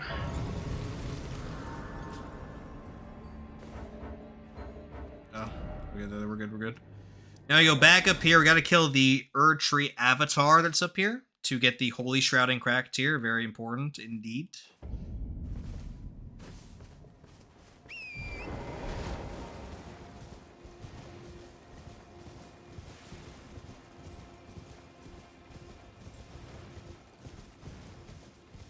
The Holy Shrouding Crack tier increases holy damage by 20%. Now, my damage is split physical holy, so it's not going to be like a 20% damage increase necessarily, but it'll be like... Most of my damage is holy, so... Well, after resistances, I don't know. Let's just say 10% to be safe. My total damage should increase by like roughly 10%, so... Very, very good and very worth having. Did I actually go the wrong way? I need to go over here. Holy. The platforming is not agreeing with me today. Okay. That's fine. Yeah, this way will work.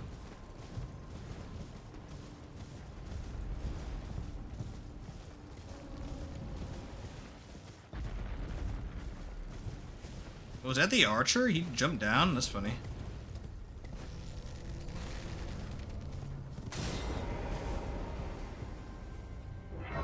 May as well use our runes here.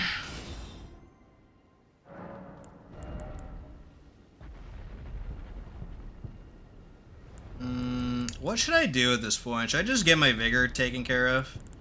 Probably, huh? Because we are going to fight Moog tonight, so... We should probably get our vigor to, if we can, 45. Because with Godric's rune, that'll get us to 50, and then... With that amount of vigor, we 100% kill Moog. First try, no problemo.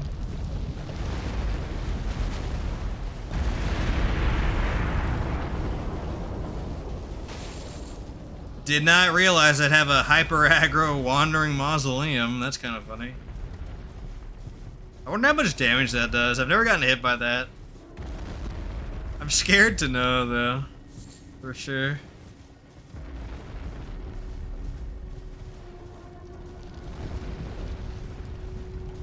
No, he's hyper aggro too. Yeah.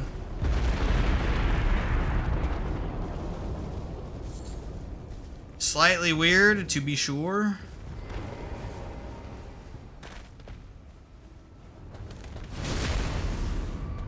Ooh, nice one shot. Frick yeah. Oh, yeah, they have hyper armor, that's right.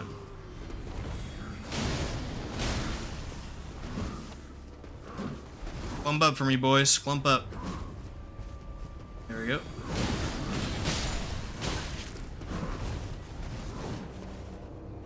These guys are unironically harder than the Urtri avatar right after. Funny.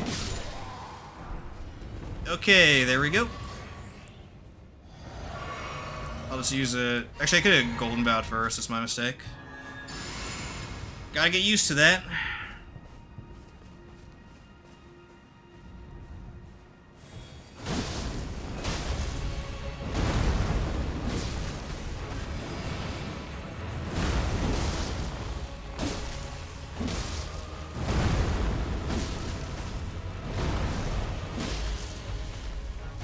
Oh man, that is early as heck for him to do that.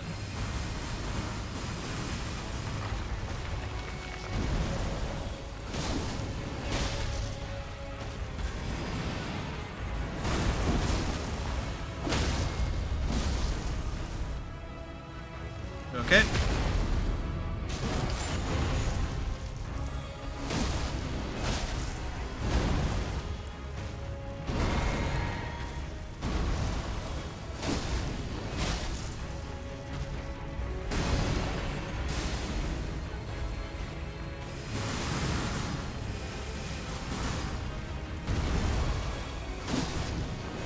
Boom, easy busy.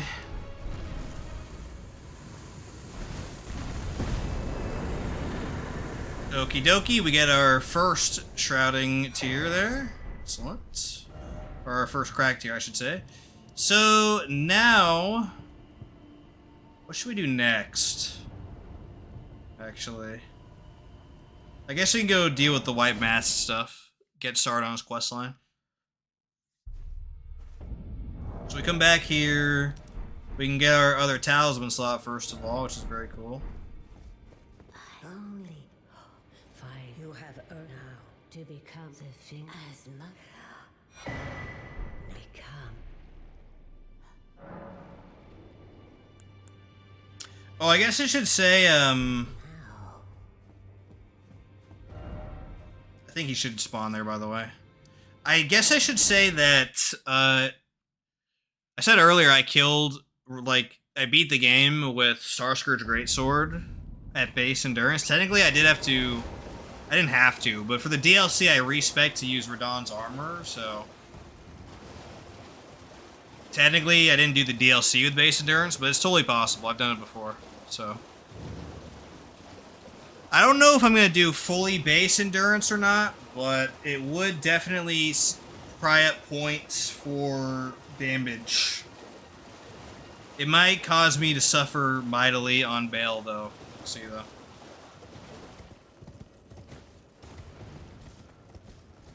Bale's kind of rough with no endurance and low armor.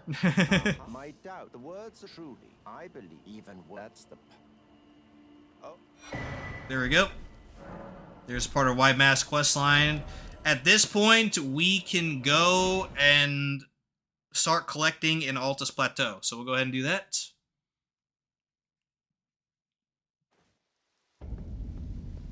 We'll collect some stuff in Altus Plateau. Get that taken care of nice and easily. There's a golden seed here, so we better go grab that. After we're done collecting stuff in Altus, I think I'm going to go to Volcano Manor so I can finish my weapon. Get all the way up to plus 10. I'll try to kill Beast Claw with this weapon, because that'll save some running time, but it might be a little bit rough. Obviously, it'd be a lot easier with a plus 10 weapon, but plus 3 should be fine, I think. We'll see, though, for sure.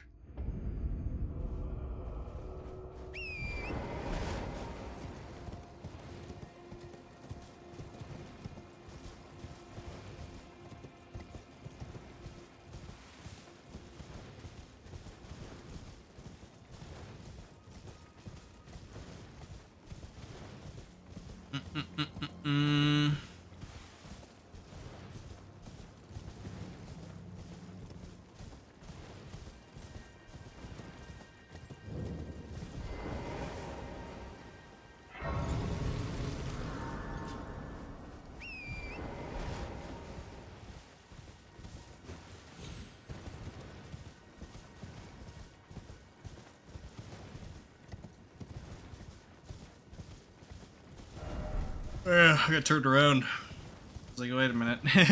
This doesn't seem right.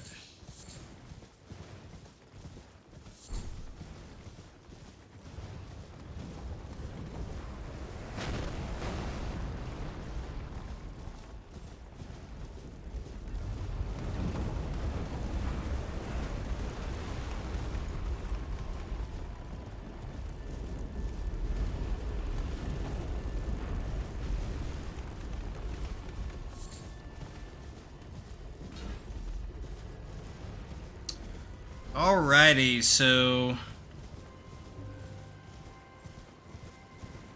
let's head up to Altus Plateau, and then we're gonna start collecting. There's a lot of golden seeds here, a ton, as well as 2 sacred tiers. So our flask count is gonna shoot up like crazy. It'll be very nice indeed.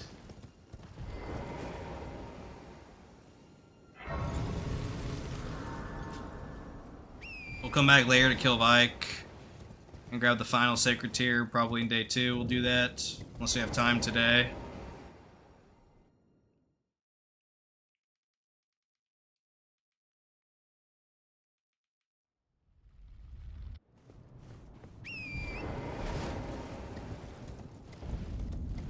Okay, so we're gonna take care of the inner city stuff first.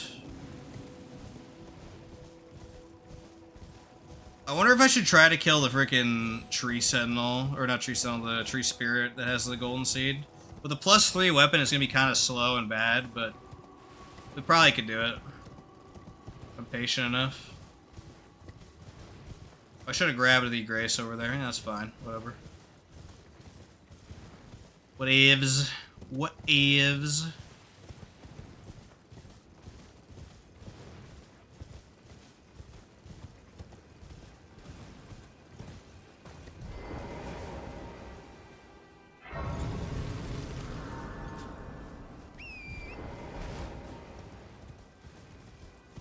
Alright, so if you take the side path here into the inner city, you don't have to fight anybody, which is very nice.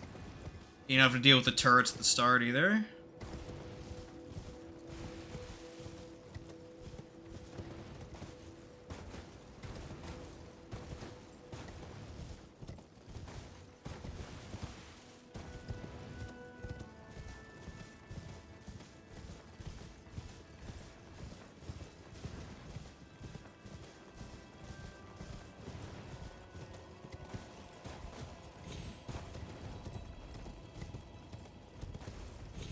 Stick to this wall or you aggro the rune bear. And that is not fun. Believe me, I've done it before. It is not the best. You just ride past these guys.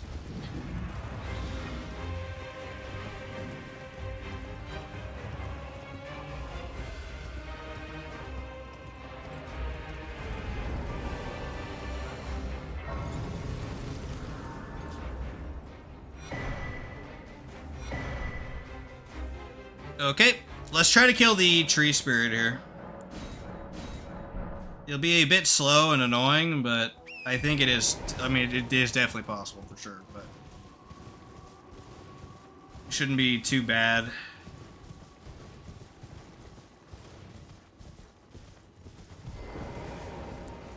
Oh, I didn't use the Holy Shroud and Cracked here. You know, I actually do want to do that. I haven't done it before yet. Yeah, I haven't. Okay. I do want to do that because this fight's going to be slow, so I want it to go as quickly as I can.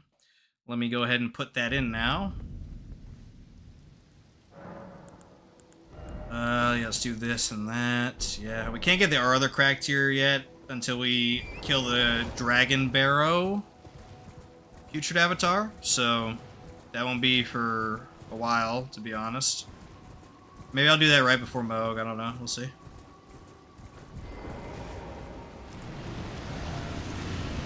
This dude aggroed quick. It's unfortunate.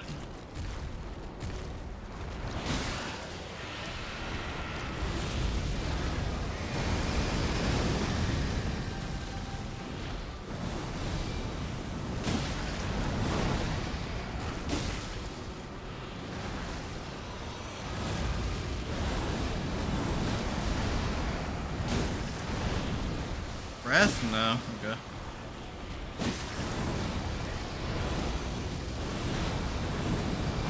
There we go. Right? Yeah.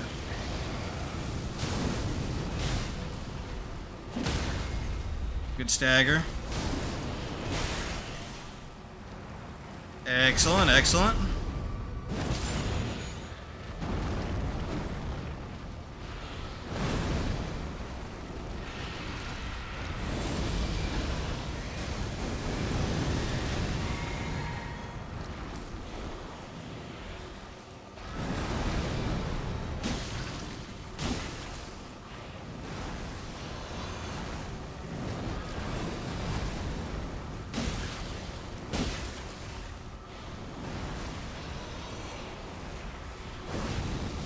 Okay, easy peasy.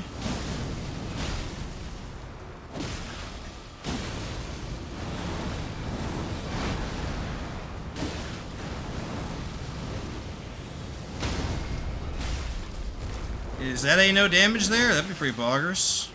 Frick yeah, dude. Frick yeah.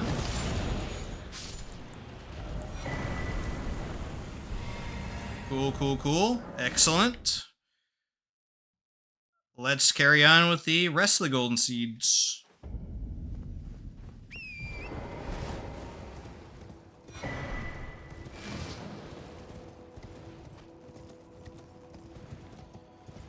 I'm thinking about the Somber Stones right now, and all of them are accounted for except for number 6. I forget where you get 6 from. Maybe the Godskin Noble? I don't recall. But usually it's not a problem, so I'm going to assume it's not going to be a problem as well here. I do have multiple stone swords though, right? Because I need 2. Yep. Okay. Cool, cool. Excellent. Grab both these golden seeds.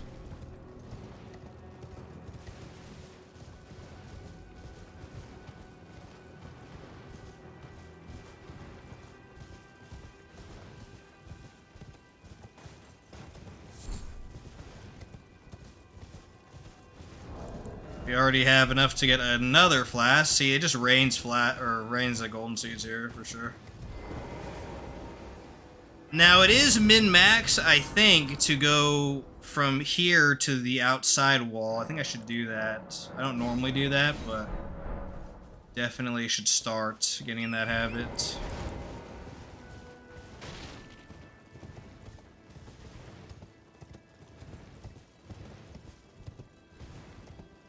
I can probably grab the midway one here too, because we're not going for Millicent either, so. Although, I should have mentioned this at the beginning, but you can theoretically get a little bit of use out of the successive attack stuff, but... Because this is a dex weapon, so Millicent is slightly better than usual.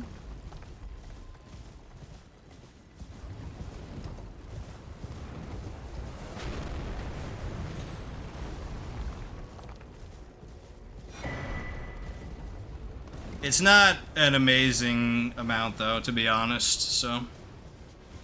Not that big of a deal, straight up.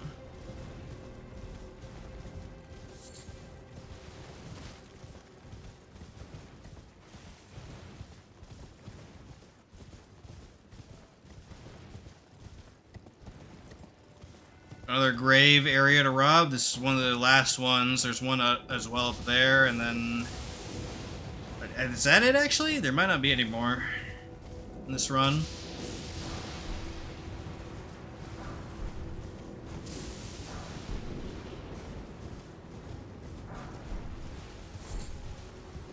Oh, don't prioritize the plant over the rune, please.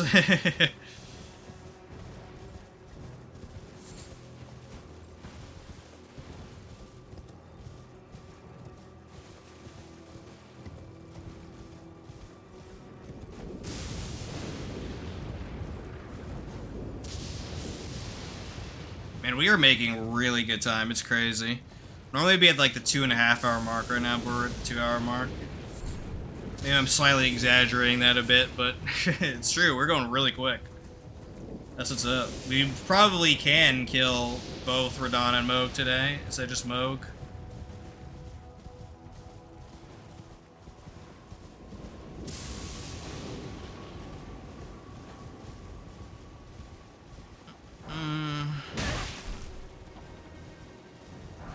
Okie dokie. Grab this, grab that. Excellent.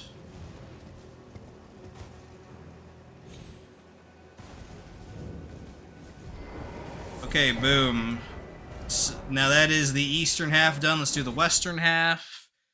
Now I need to go grab that grace I forgot to get, so that's a bit of a time loss, but that's alright. It's over the way to the west over here.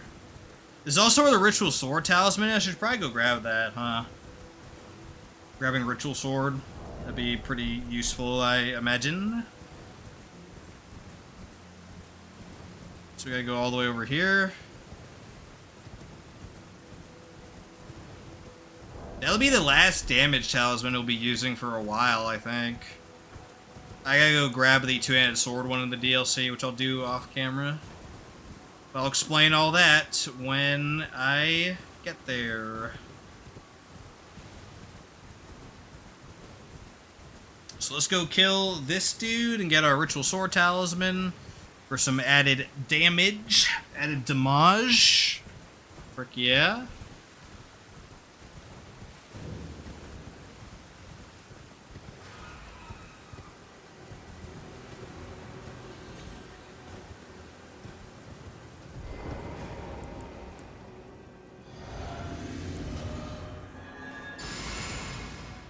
Blessings boon, there we go. Cool, cool, cool.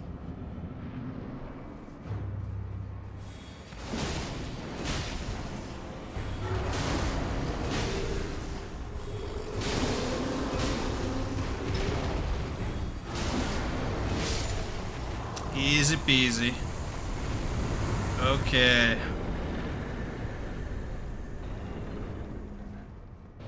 So here's the Ritual Sword Talisman. Boom, there we go. 10% increased damage when you are at max HP, so... You can't really buff the weapon skill too much in terms of talismans. It's Sacred Scorpion Charm and Shard of Alexander, basically, so... After that, you want to use global attack power modifiers, so things that just increase your overall attack power, and Ritual Sword is one of those. Very good. Now I'm going to move ahead a little bit here, because there is a golden seed up ahead, and we're going to have to come back anyway for Alexander, so we may as well just do this part right now. It only take like 2 minutes.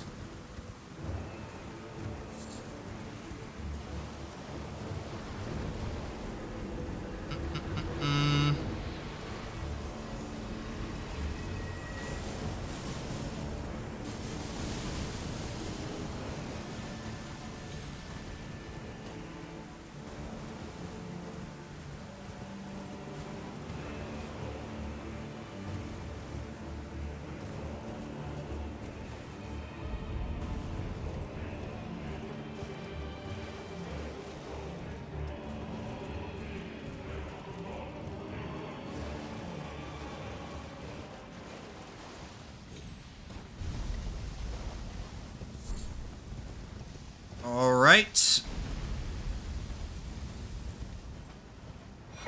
Boom, golden seed acquired. We'll grab the grace up ahead and then we'll come back later for Alexander the Homie.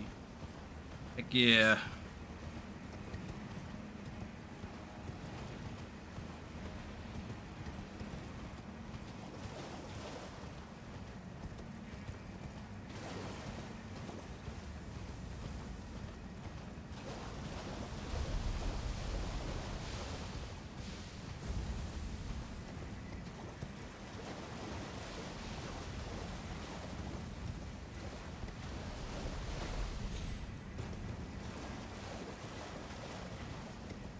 There's the grace, cool.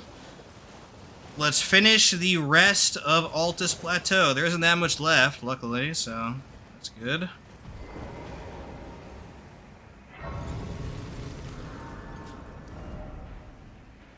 So we gotta go back here. We gotta take the teleporter across. So technically we gotta do 2 little resets, but that's fine. Actually, do we have to take teleporter?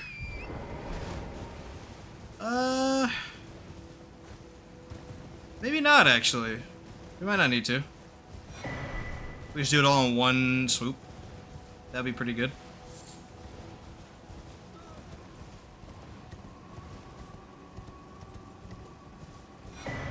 Here we go, Altus Plateau. Map. Grab the other sacred tier down here.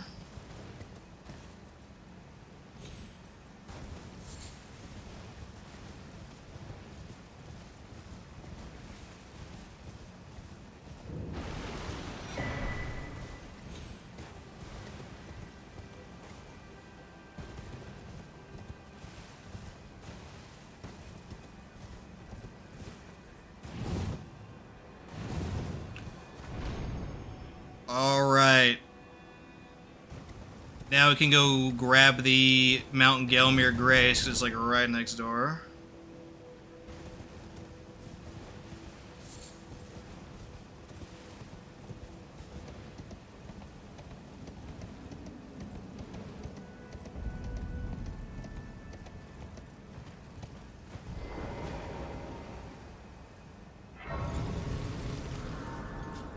Okie dokie. Here's one of the harder encounters in day 1. We gotta kill the Magnus the Beast Claw, because he's part of Var's questline, so we gotta take him down. With a +3 weapon only. I could like cheese and wait for a +4, or even higher, all the way up to +9 if I want to be super safe. But it is min-max to do this now. It saves the most time. I don't have to come back here, so I'll go ahead and do that.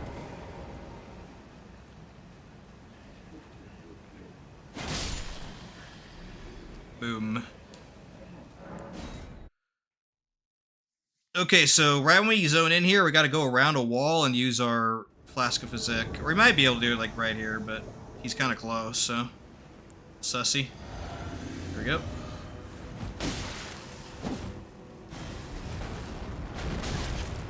Whoa, that hit me out of the air. That is not supposed to happen. Yeah, there we go. That's what's supposed to happen.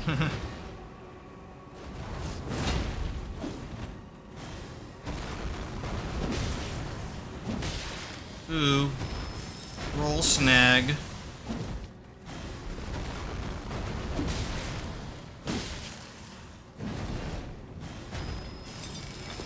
Delayed. Oh, I got him though, I got him. Poggers, poggers.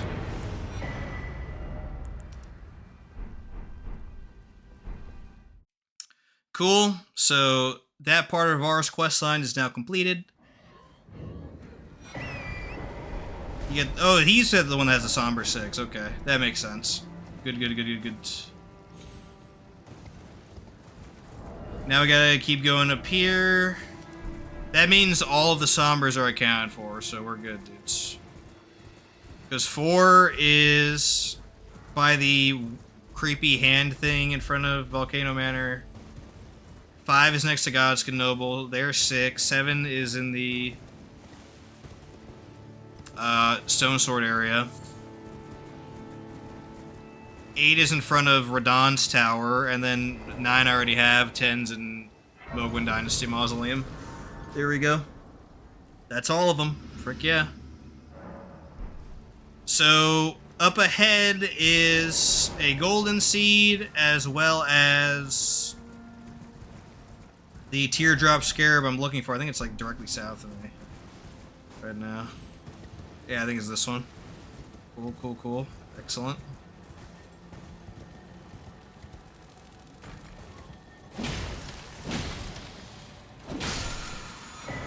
Protection of the Erd Tree. Frick yeah, dudes. That's like 30% elemental or like affinity damage resistance for 70 seconds. Crazy good against like a lot of bosses. Okay, I think that's it for... I might be missing a Golden Seed somewhere, but I think that's it. So now we can go get Golden Vow as well, which is up here. I think I have to defeat an NPC invader, but that's no big deal, to be honest. Oh, I have another one of these. Dang. Heck yeah. Okay, cool. We'll keep getting Vigor up for Moog. We don't really need damage buffs when we got weapon upgrades to carry us, so... Very good.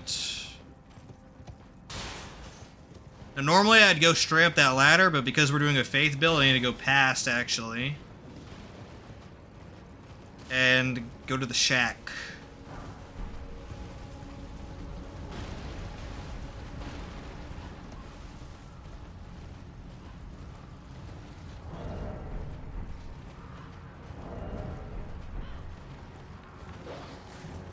That's right here. Okay, cool.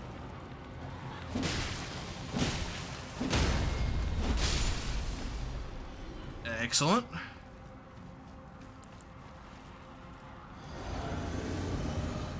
Another Anastasia here, Poggers.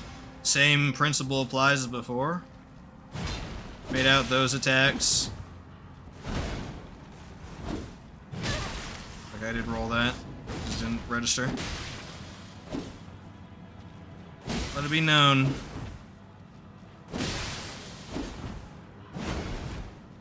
There, now registered. Yeah, we'll just count that as a no-hit. That's fine. Boom. Technical no-hit. Well, my buttons register, that would have been a no-hit. There's Golden Vow. Excellent. Really good. Actually, I could probably just go over here. I gotta remember to put that on, though. Now, it's gonna cost a buttload of FP to pre-buff, so... I'm not going to be able to pre-buff all 3 for a while, I think. But we'll see.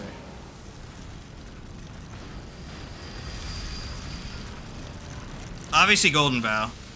For sure. I think Protection of the Erd Tree will be next.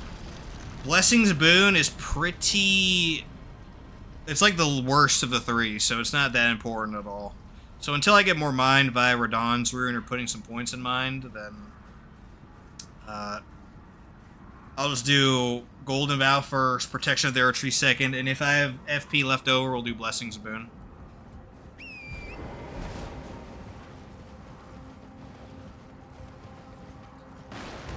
How much FP do I have right now? Let's see.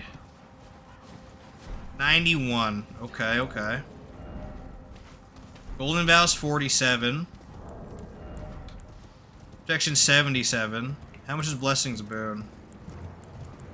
30. I might be able to. If not, I could put like 1 point into mine. There is a mechanic where you can cast, if you don't have enough FP to cast a spell, as long as you have, I think it's like half of the cost, you can still cast it. So, if I have just enough left over, I can do it. And if I don't, I'll just keep putting points in mind until I can, because that is worth it, for sure. That's one of the best stat uses you could use. If you push your mind over to that threshold where you can incorporate an additional pre-buff, that is a very valuable stat point use indeed.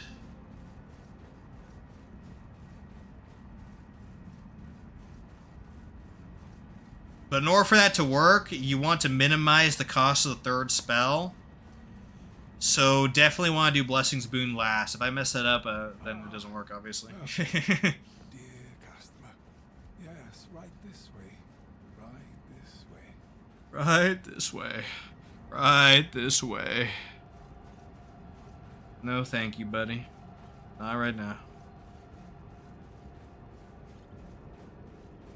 I think I'll be running with 3 FP flasks for a while then, because one is going to be dedicated entirely to pre-buff usage. Unless I want to greed and just sit down at like a grace or something, but it shouldn't be that big of a deal most of the time. Then I'll have 2 flasks for weapon skill stuff, which should be more than enough for most bosses except like Millennia and like high HP bosses like that.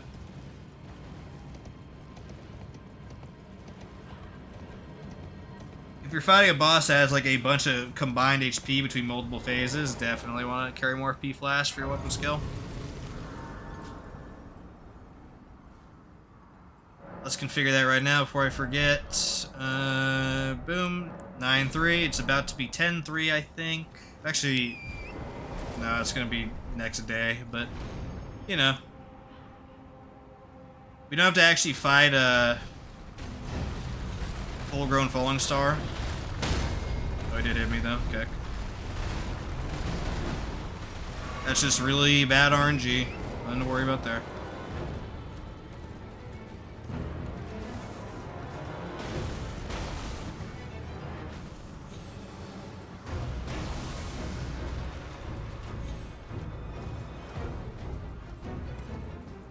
If you want to see me kill him, stay tuned for the all bosses run. I think this week I'm going to do Kaled, but the week after that will probably be Altus / Mount Gelmir. So, then I'll be killing that dude. We'll see, though. We will see.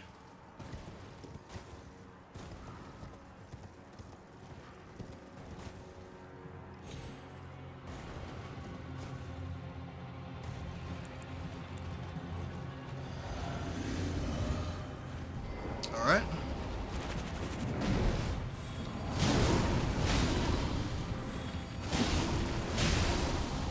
Good reach.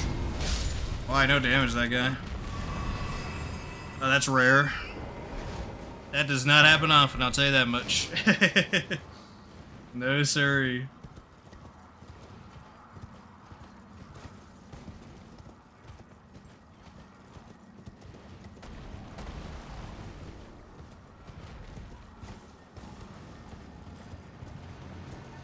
Okie dokie, time to max out our weapon, and then we're going to kill Moog. And if we have time, we'll kill Radahn first as well. So, very exciting indeed.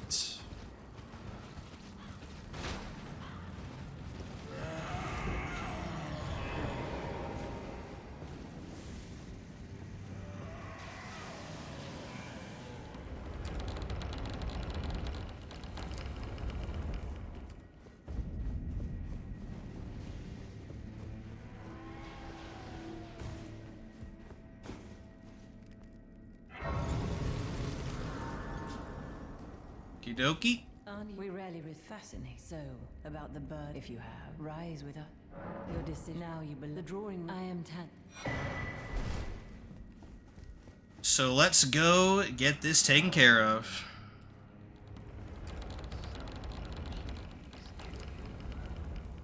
That horrendous.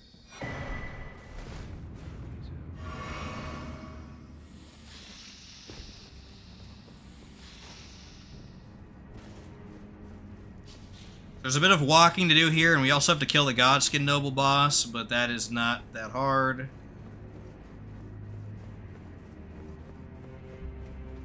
I'll upgrade my weapon to +4, though, just to make him a tad bit more tolerable.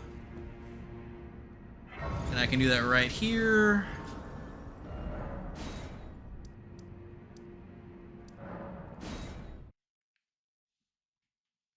While we're sitting here at round table as well, I can put on my buffs. So let's do it in order. So, Golden Vow, Protection of the Erd Trio. I can't use Protection yet. Okay. Well, we will when we have 35 Faith. That won't take too long. Blessing's a boon. After we kill Moog, we should have enough to get that. So for now, we can do Golden Vow and Blessing's boon until we can use Protection of the Erd Tree.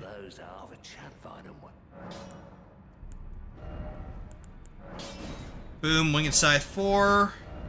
That's the last time we're gonna upgrade it before a boss. The next time will be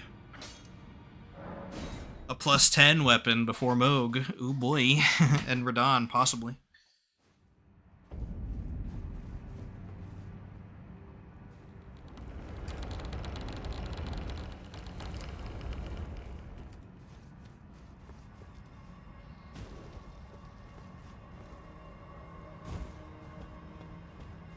Drop down there. Yeah, it's probably risky to do that. Let's keep dropping down this way.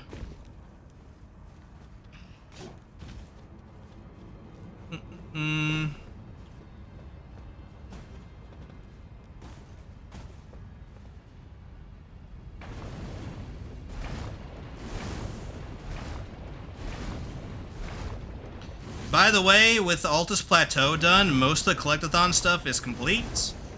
A lot of the stuff is along the way with a couple exceptions. We'll start ironing out those exceptions if we have extra time tonight, but I'm not sure if we will. We shall see.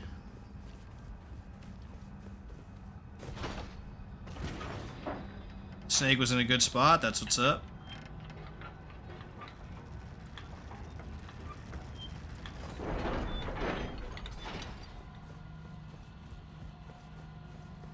So right outside here on this corpse is our Somber 5.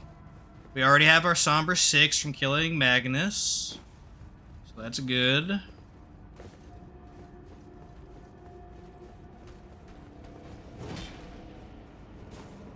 We can also get rid of our Golden Vow Dagger because we have actual Golden Vow, which is better. Cool, cool, cool. Golden Vow, Blessing's Boon. FP Flask, Flask of Physic. I did that a little bit out of order. You should Physic first, Keck, but it's fine.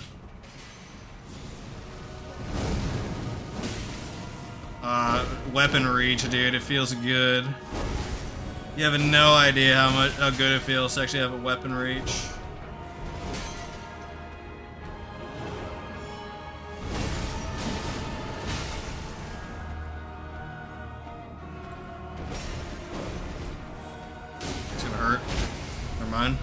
Actually staggered him, Keck.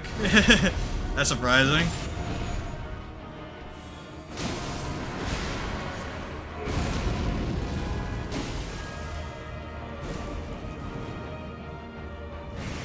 Oh, he did that one. He actually did good RNG for once, that's crazy. Interesting hitbox.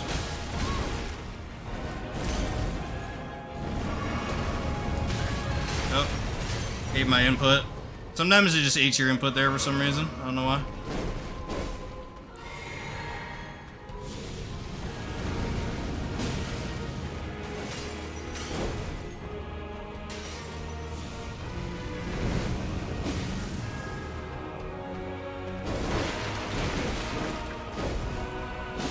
Chud. Oop. That was a fat hit.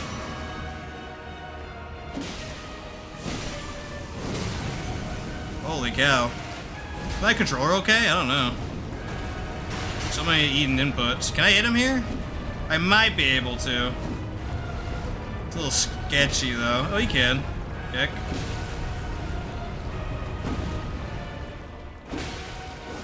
Slightly cheesy.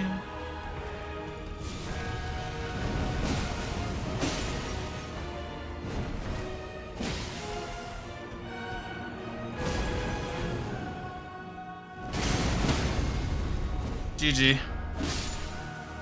Pretty decent fight overall. We're gonna need this grace for later. As in like 5 minutes from now, Kek.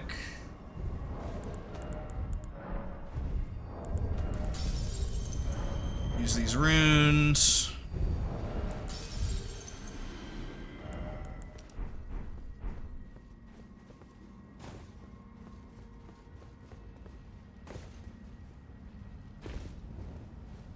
Alright, so we're gonna unlock the shortcut, and then we're gonna unlock Rykard's arena for later. If we have time, we could kill him as well, but I don't know. We'll see. It's kind of a long fight sometimes.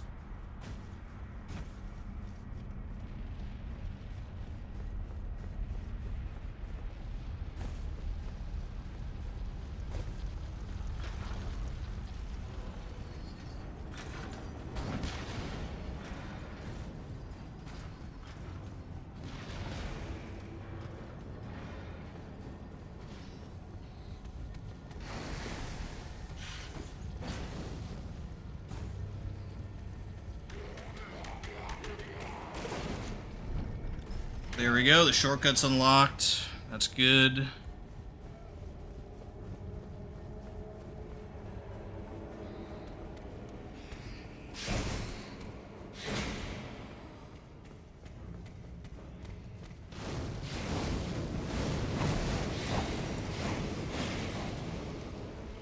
I hate that there's no grace here, so you have to run back twice. That's like so annoying, to be honest. It is what it is, dudes.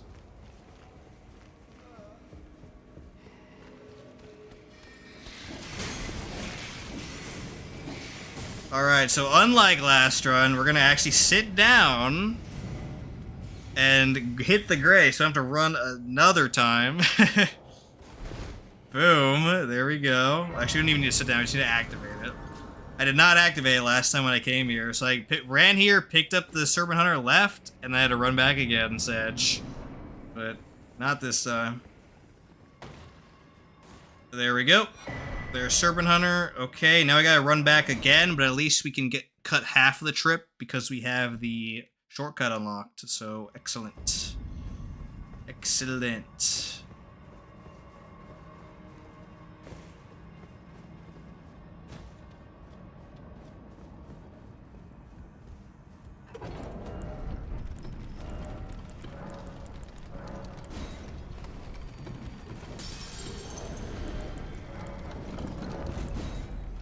Okay. Now, the easiest Somber 7 and the earliest one you can get is in here. It requires 2 Stone Sword keys to get, though. Which is why I had to pick up Stone Swords at the beginning of the run. In case you didn't notice, that was purposeful, grabbing those 2 Stone Swords in Limgrave. And that bridge on Weaving Peninsula. They are for here.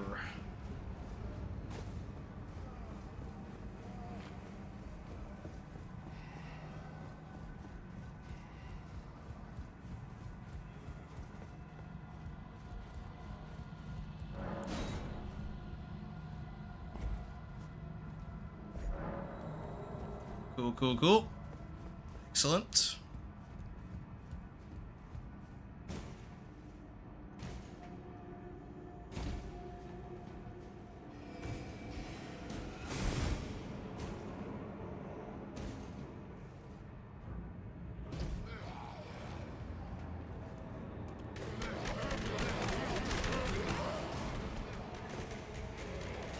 You come up here, and on the ledge, dangling, is the Somber 7, which is the hardest Somber to get. 8 and 9 are literally free. As you saw, I got 9 earlier when I was going to fight Grail. It's literally just underneath a ledge. And for some reason, 8 is right there as well. So, yeah, super easy. It's literally just a buff. So we'll go ahead and grab that too, I suppose.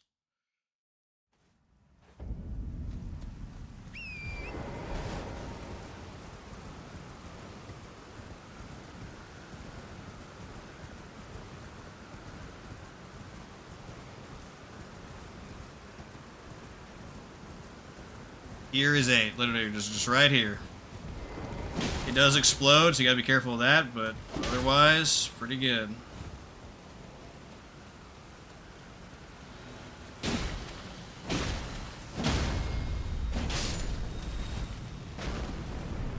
Boom.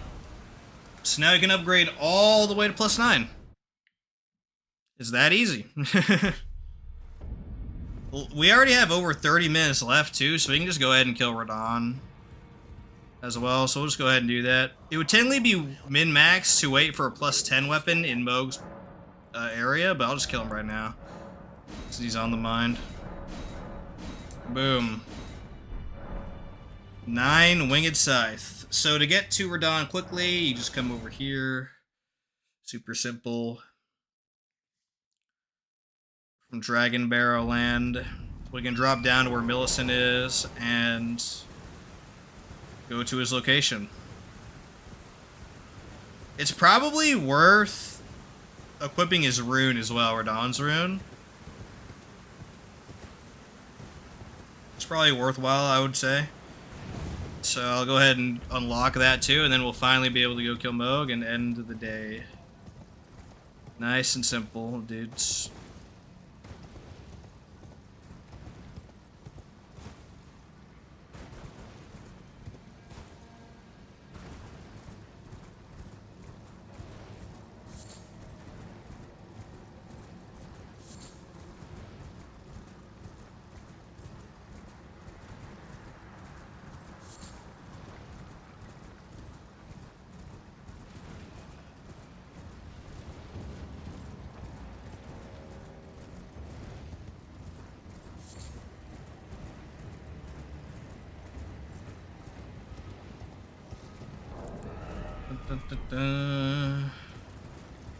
We're gonna be 1 golden seed short, I think, for another flask upgrade, unfortunately.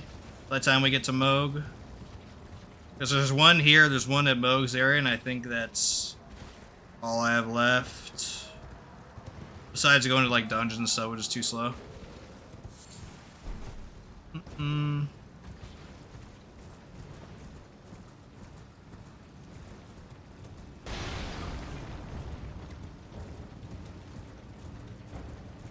I will resist going to the map. I'm better than that. No more filling out maps, boys.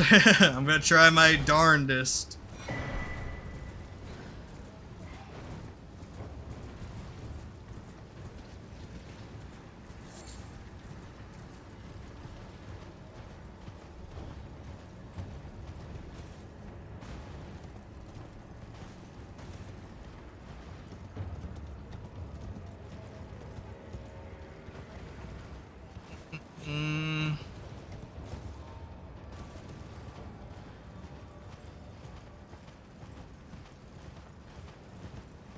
Okie dokie. Radahn should be fairly straightforward, to be honest. We might trade a bit with the weapon skill, but that's okay. This isn't a no-hit run or anything. If I was doing a no-hit run, I'd do a very specific build. Let's just put it that way.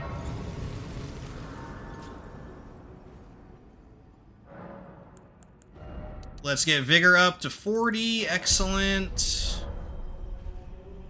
We're at the first soft cap before Godric's Rune, which is important because I might take off Godric's Rune now. After Radahn's dead. Champions! Welcome! The stars have aligned! The festival! Alrighty, so...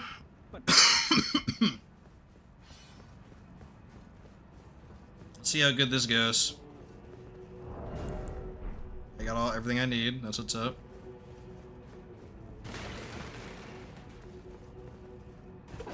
I can also probably unequip Radagons at this point.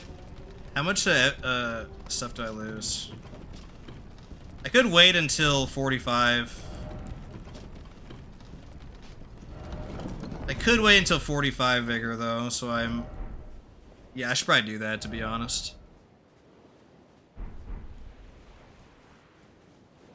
So we'll put the last 5 points into Vigor, take that off. Or however much we have, because we can't use that for Radon, like, absolutely. Or, sorry, Moog. You don't use Radagons for Moog unless you like getting killed very quickly. But I do not, so... heal as well.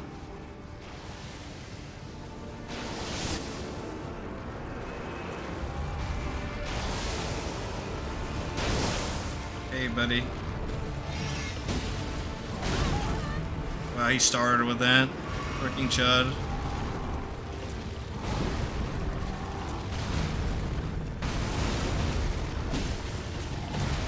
Okay, he is trolling a lot right now.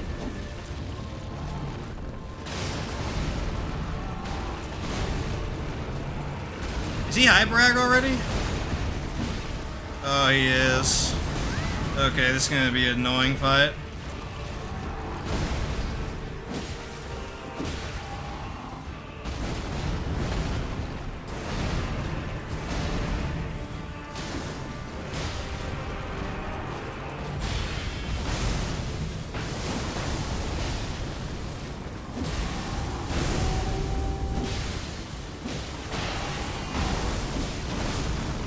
Awesome, awesome.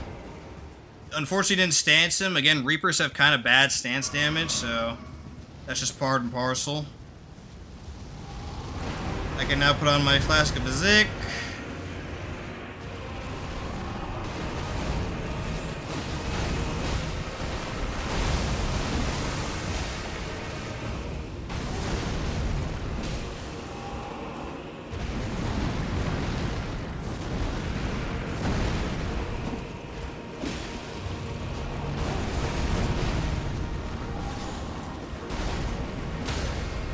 Staggered.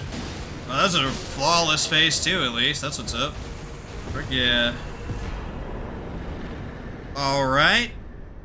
Radon down, Radussi down, boys. Okay.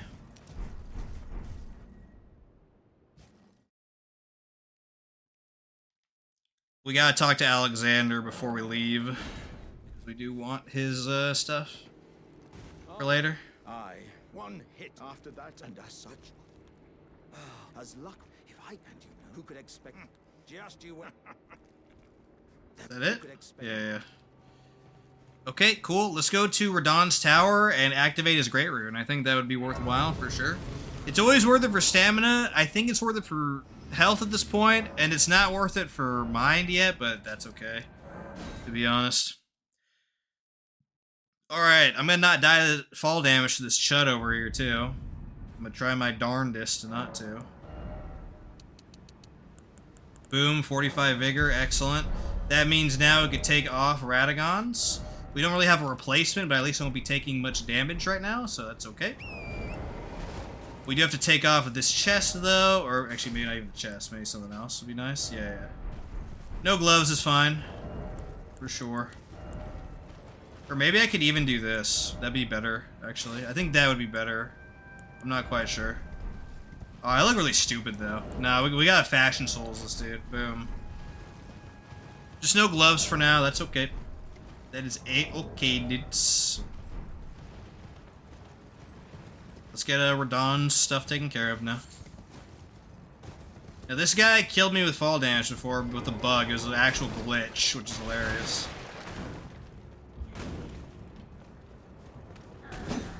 You see he's programmed to do that.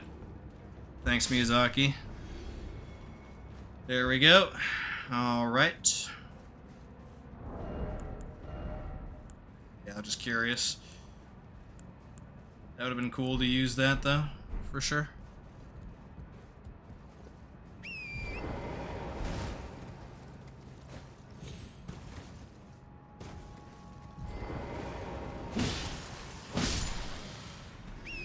Don't need to kill that guy, I just did it for safety.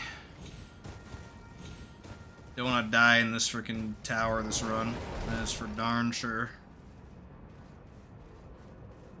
Oh, I need to update the counter as well. I'll do that when I'm off the ladder and off the ledge, just in case, dudes. Don't worry, dudes. I understand. I see it. I see it. I'll update the counter. Faux show.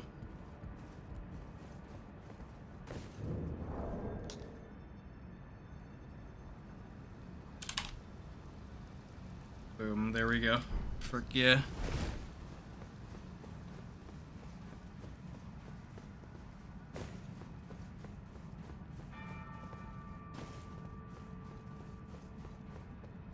Oh, I never actually equipped Godric's Rune, now I think about it. That's funny.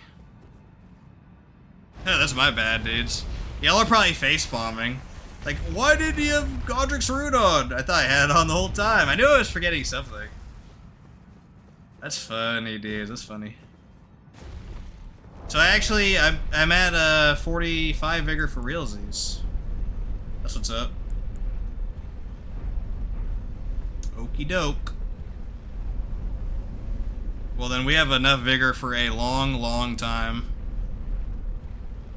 I probably don't need any more, although 50 would be nice for fire giants. I need to practice that fight too, so I don't do it the toxic, pokey way.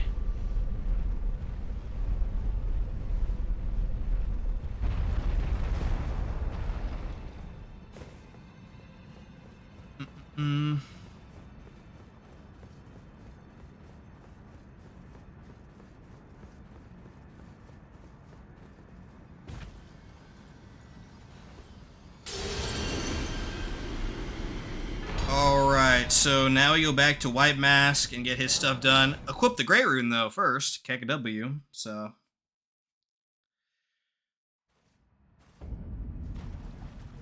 Let me equip that freaking Great Rune before I forget. Boom.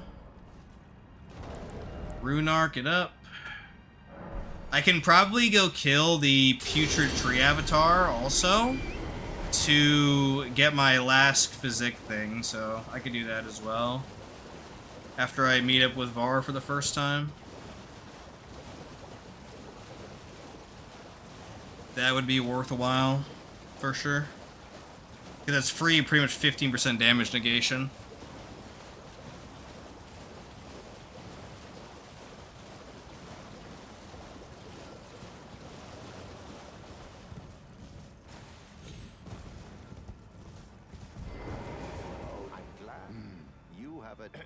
I wish to a knight Luminary Moog.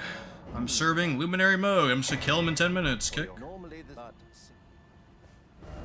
Alright, so to bloody that, you don't talk to Irina intentionally, you just come here and kill her. If you did kill her, you have to go to other maidens. The easiest one is where Vike is, just south of the lift to Altus Plateau. You just kill Vike, and then you can dip it in her blood. I didn't talk to Irina here, so I could do it here instead. Boom. Easy peasy. Before I go back to him, though, I'm gonna go here and get my last flask tier. So, by killing the Putrid Avatar.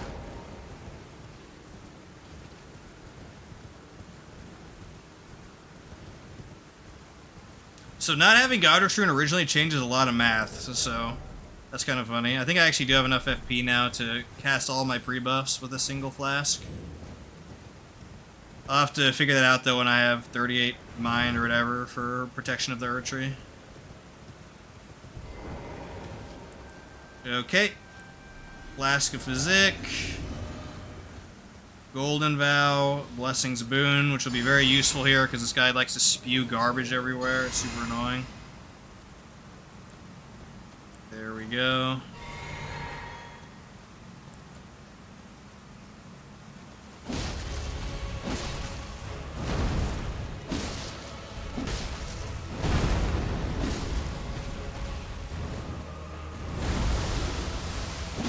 Oh, go away. Flip me with that. Alright, come over here, bud.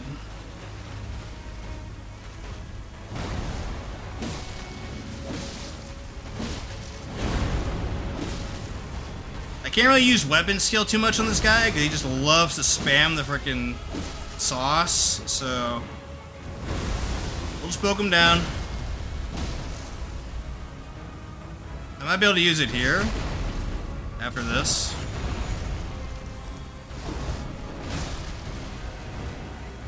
I can do it. No, I think it's a little too risky to do it right here. Might be able to, though. We could try, I guess. Yeah, okay. Oh, chud. Okay. Easy peasy. Oh, yeah, we don't have a swap for gold scripts. We're just using it right now. Keck.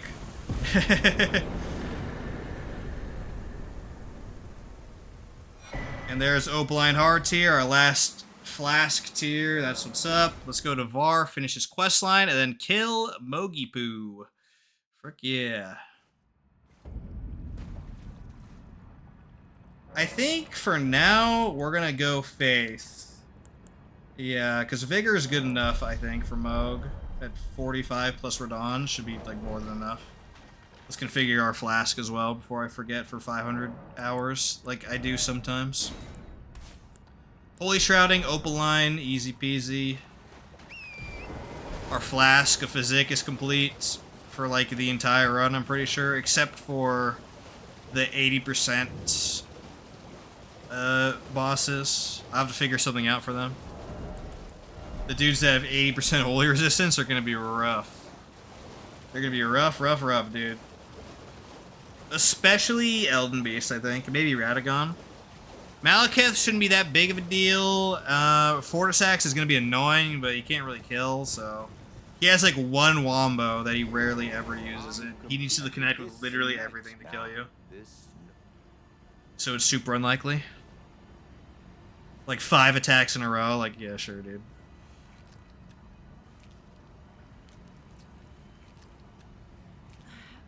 Oh, good heavens. Clench your teeth or something.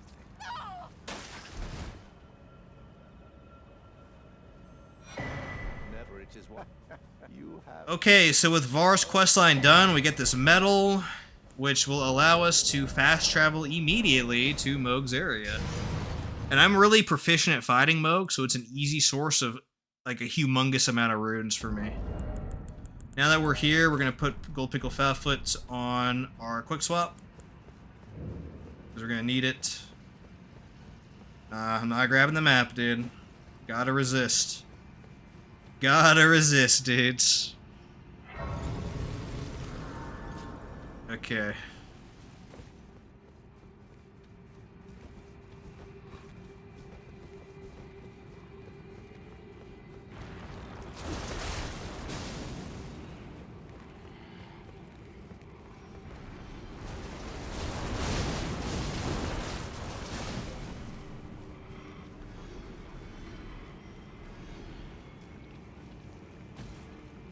Ba-ba-ba-ba-ba.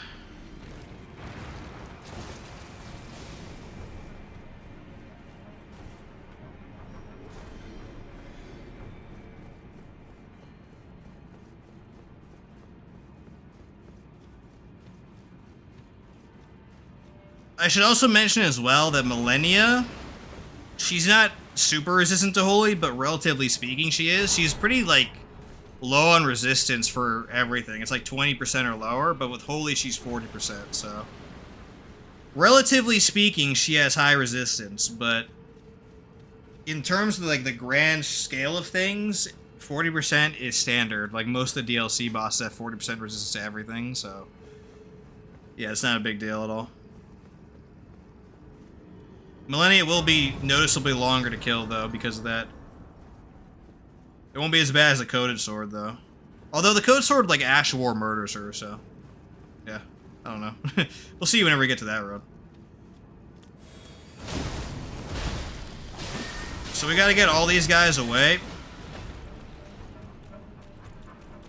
Good. Because in that chest is our prize, so we want to go grab that.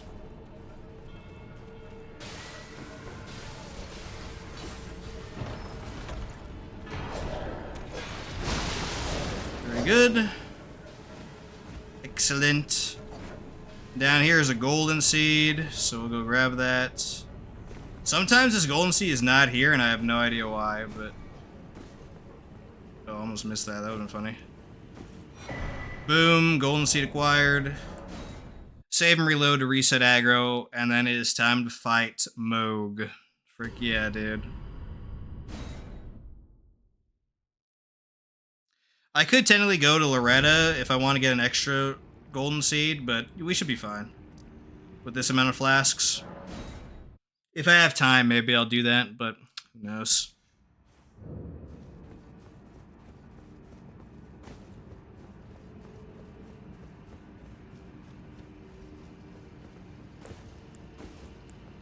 Okay, Moog should be very easy. The key to him, of course, is that most of his attacks are delayed. But the trick is that the delay is roughly the same for, like, a lot of the attacks. So if you know that delay amount, it's actually fairly easy to dodge most of his stuff. You also don't want to wail on him too much unless you know what you're doing. You want to play it patient. I know most of the openings, so I can wail on him more, but if you're new, like, definitely just be patient with him. For sure.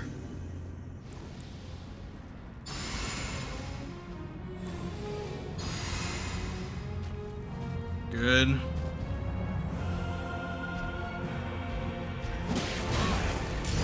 That was bad RNG we traded.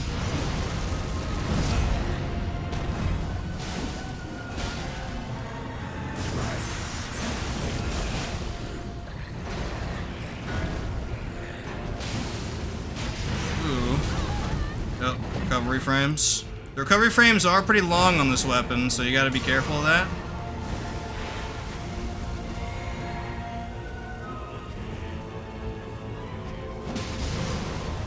I think he reset his poise, but that's fine. Doesn't matter too much.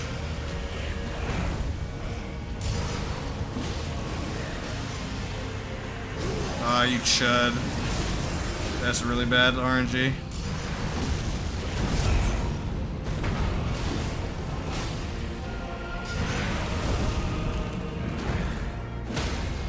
Oh, good stagger. Excellent. This will phase him. That's good, of course.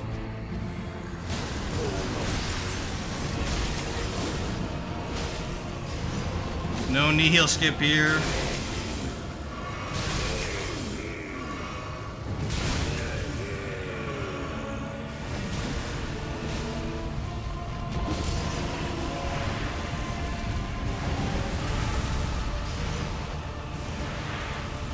Okay.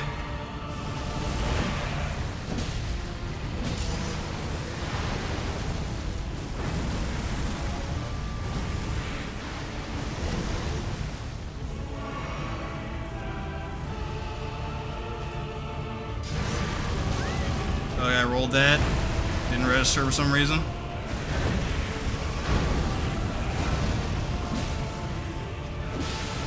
Ooh, good bleed proc. Frick, yeah.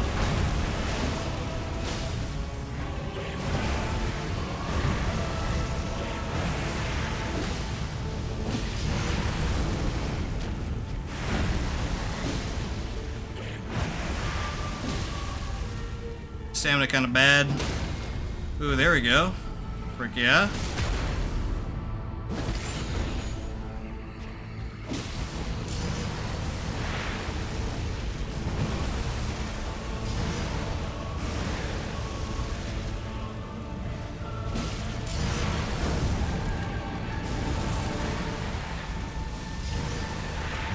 Okay.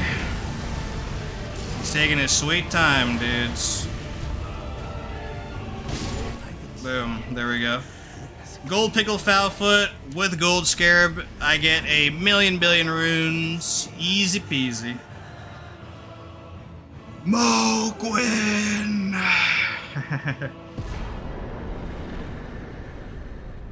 We actually do have time, so I can go deal with Loretta right now, I guess, and get our flask taken care of.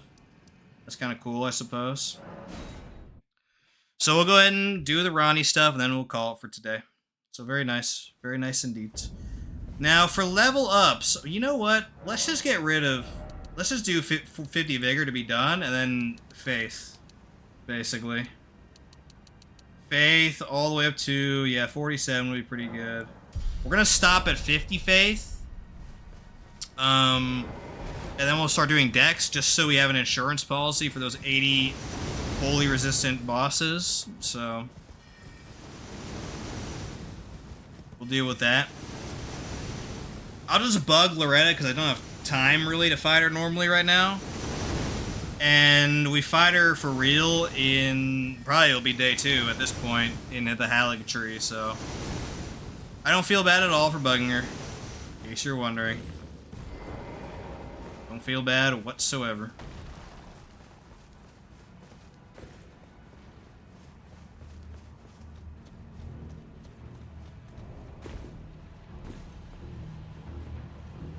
You know what I'm also going to do? I'm going to pull up the DLC map and talk about that real quick while I'm running here, because you guys don't need to see me run the frickin'...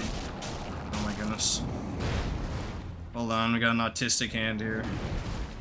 Chill your autism, buddy. Chill your autism. You have autism, my guy. There we go. Okay, there we go. Annoying. You guys don't need to see me run all the way to freaking Loretta. So let me just pull up on the recording the freaking thing. Skadutri. You guys should see it. Not that, but there we go. Now can the stream see it? Boom. Where the frick is it on the stream stuff? Oh, there we go. Yes, okay. So I'm going to run to Loretta while I'm explaining this, but this is a map of the DLC. The dots, so green and red, are scattering fragments. If they're connected by white lines, you can get to them without killing a boss.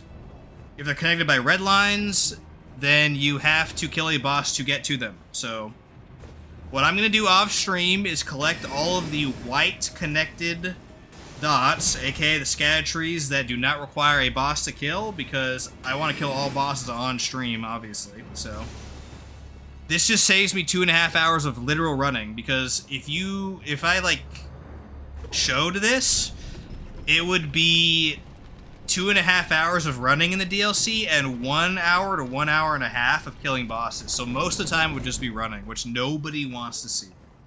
If you're curious, I have a run on the YouTube channel, Aldarius VODs. The Godslayer's Greatsword run. I did show that on stream. By the way, I'm just getting a golden seed here. Boom, golden seed acquired, just so everybody knows. I do have that run on YouTube, and that is where I did stream myself doing most of this route. So if you're curious, you can go watch that. But I promise you, it's literally just running around for 2.5 hours collecting stuff, and nobody wants to see that. So that's what I'm going to do. Off stream, I will not be killing any bosses off stream, so don't worry about that. I won't be killing, you know, the dudes that we need, like Jory the Inquisitor or Ancient Dragon Man, to get those locked away ones, but we will get those free ones for sure. I'll probably do that before day 2 as well. Okay, I made it to Loretta, so I'm gonna close the image now.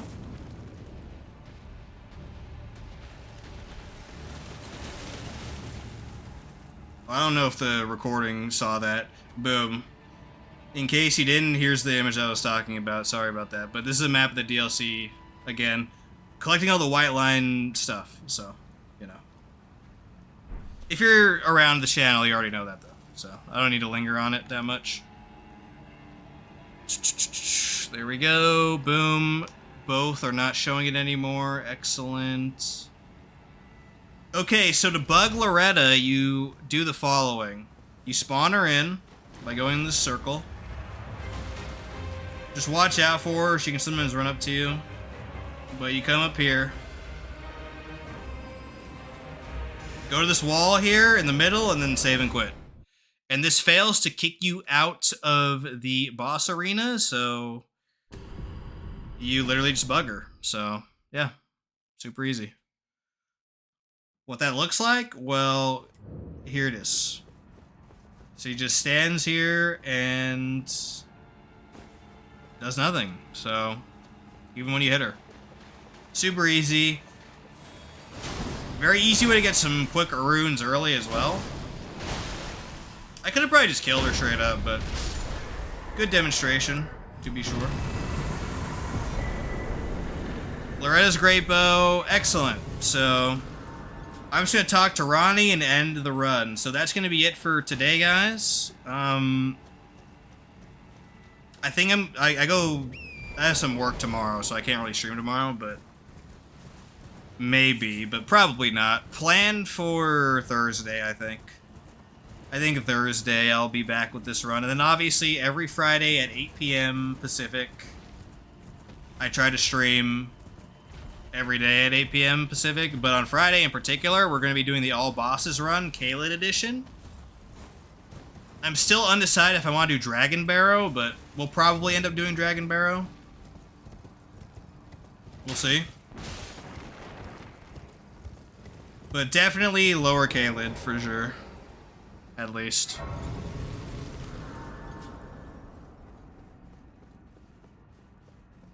And there aren't too many bosses in Caelid, so it shouldn't take the entire day. If I have some spillover, maybe I'll go kill Moosey Boy underground or something. Or get started on Altus Plateau. We'll see. Whenever we get there. Oh, I believe it pleaseth but tarnish. I have no intrigue. So let's talk to everybody and then we'll be done. That I might well. I soured, but I require. I anticipate. Okay, so, yep, thanks for watching, everybody. Let me just talk to all these chuds, then I'll sign off. Next time, we're gonna do Ronnie's questline to get Estelle killed. Then we're gonna start killing, obviously, Morgoth's next. I might go kill the twin dudes to go to Fortisax, but we'll see.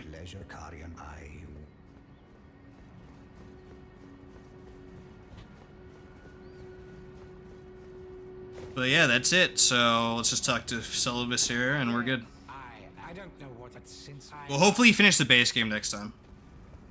I reside in... So thanks for watching, everybody, and see you probably on Thursday. Peace.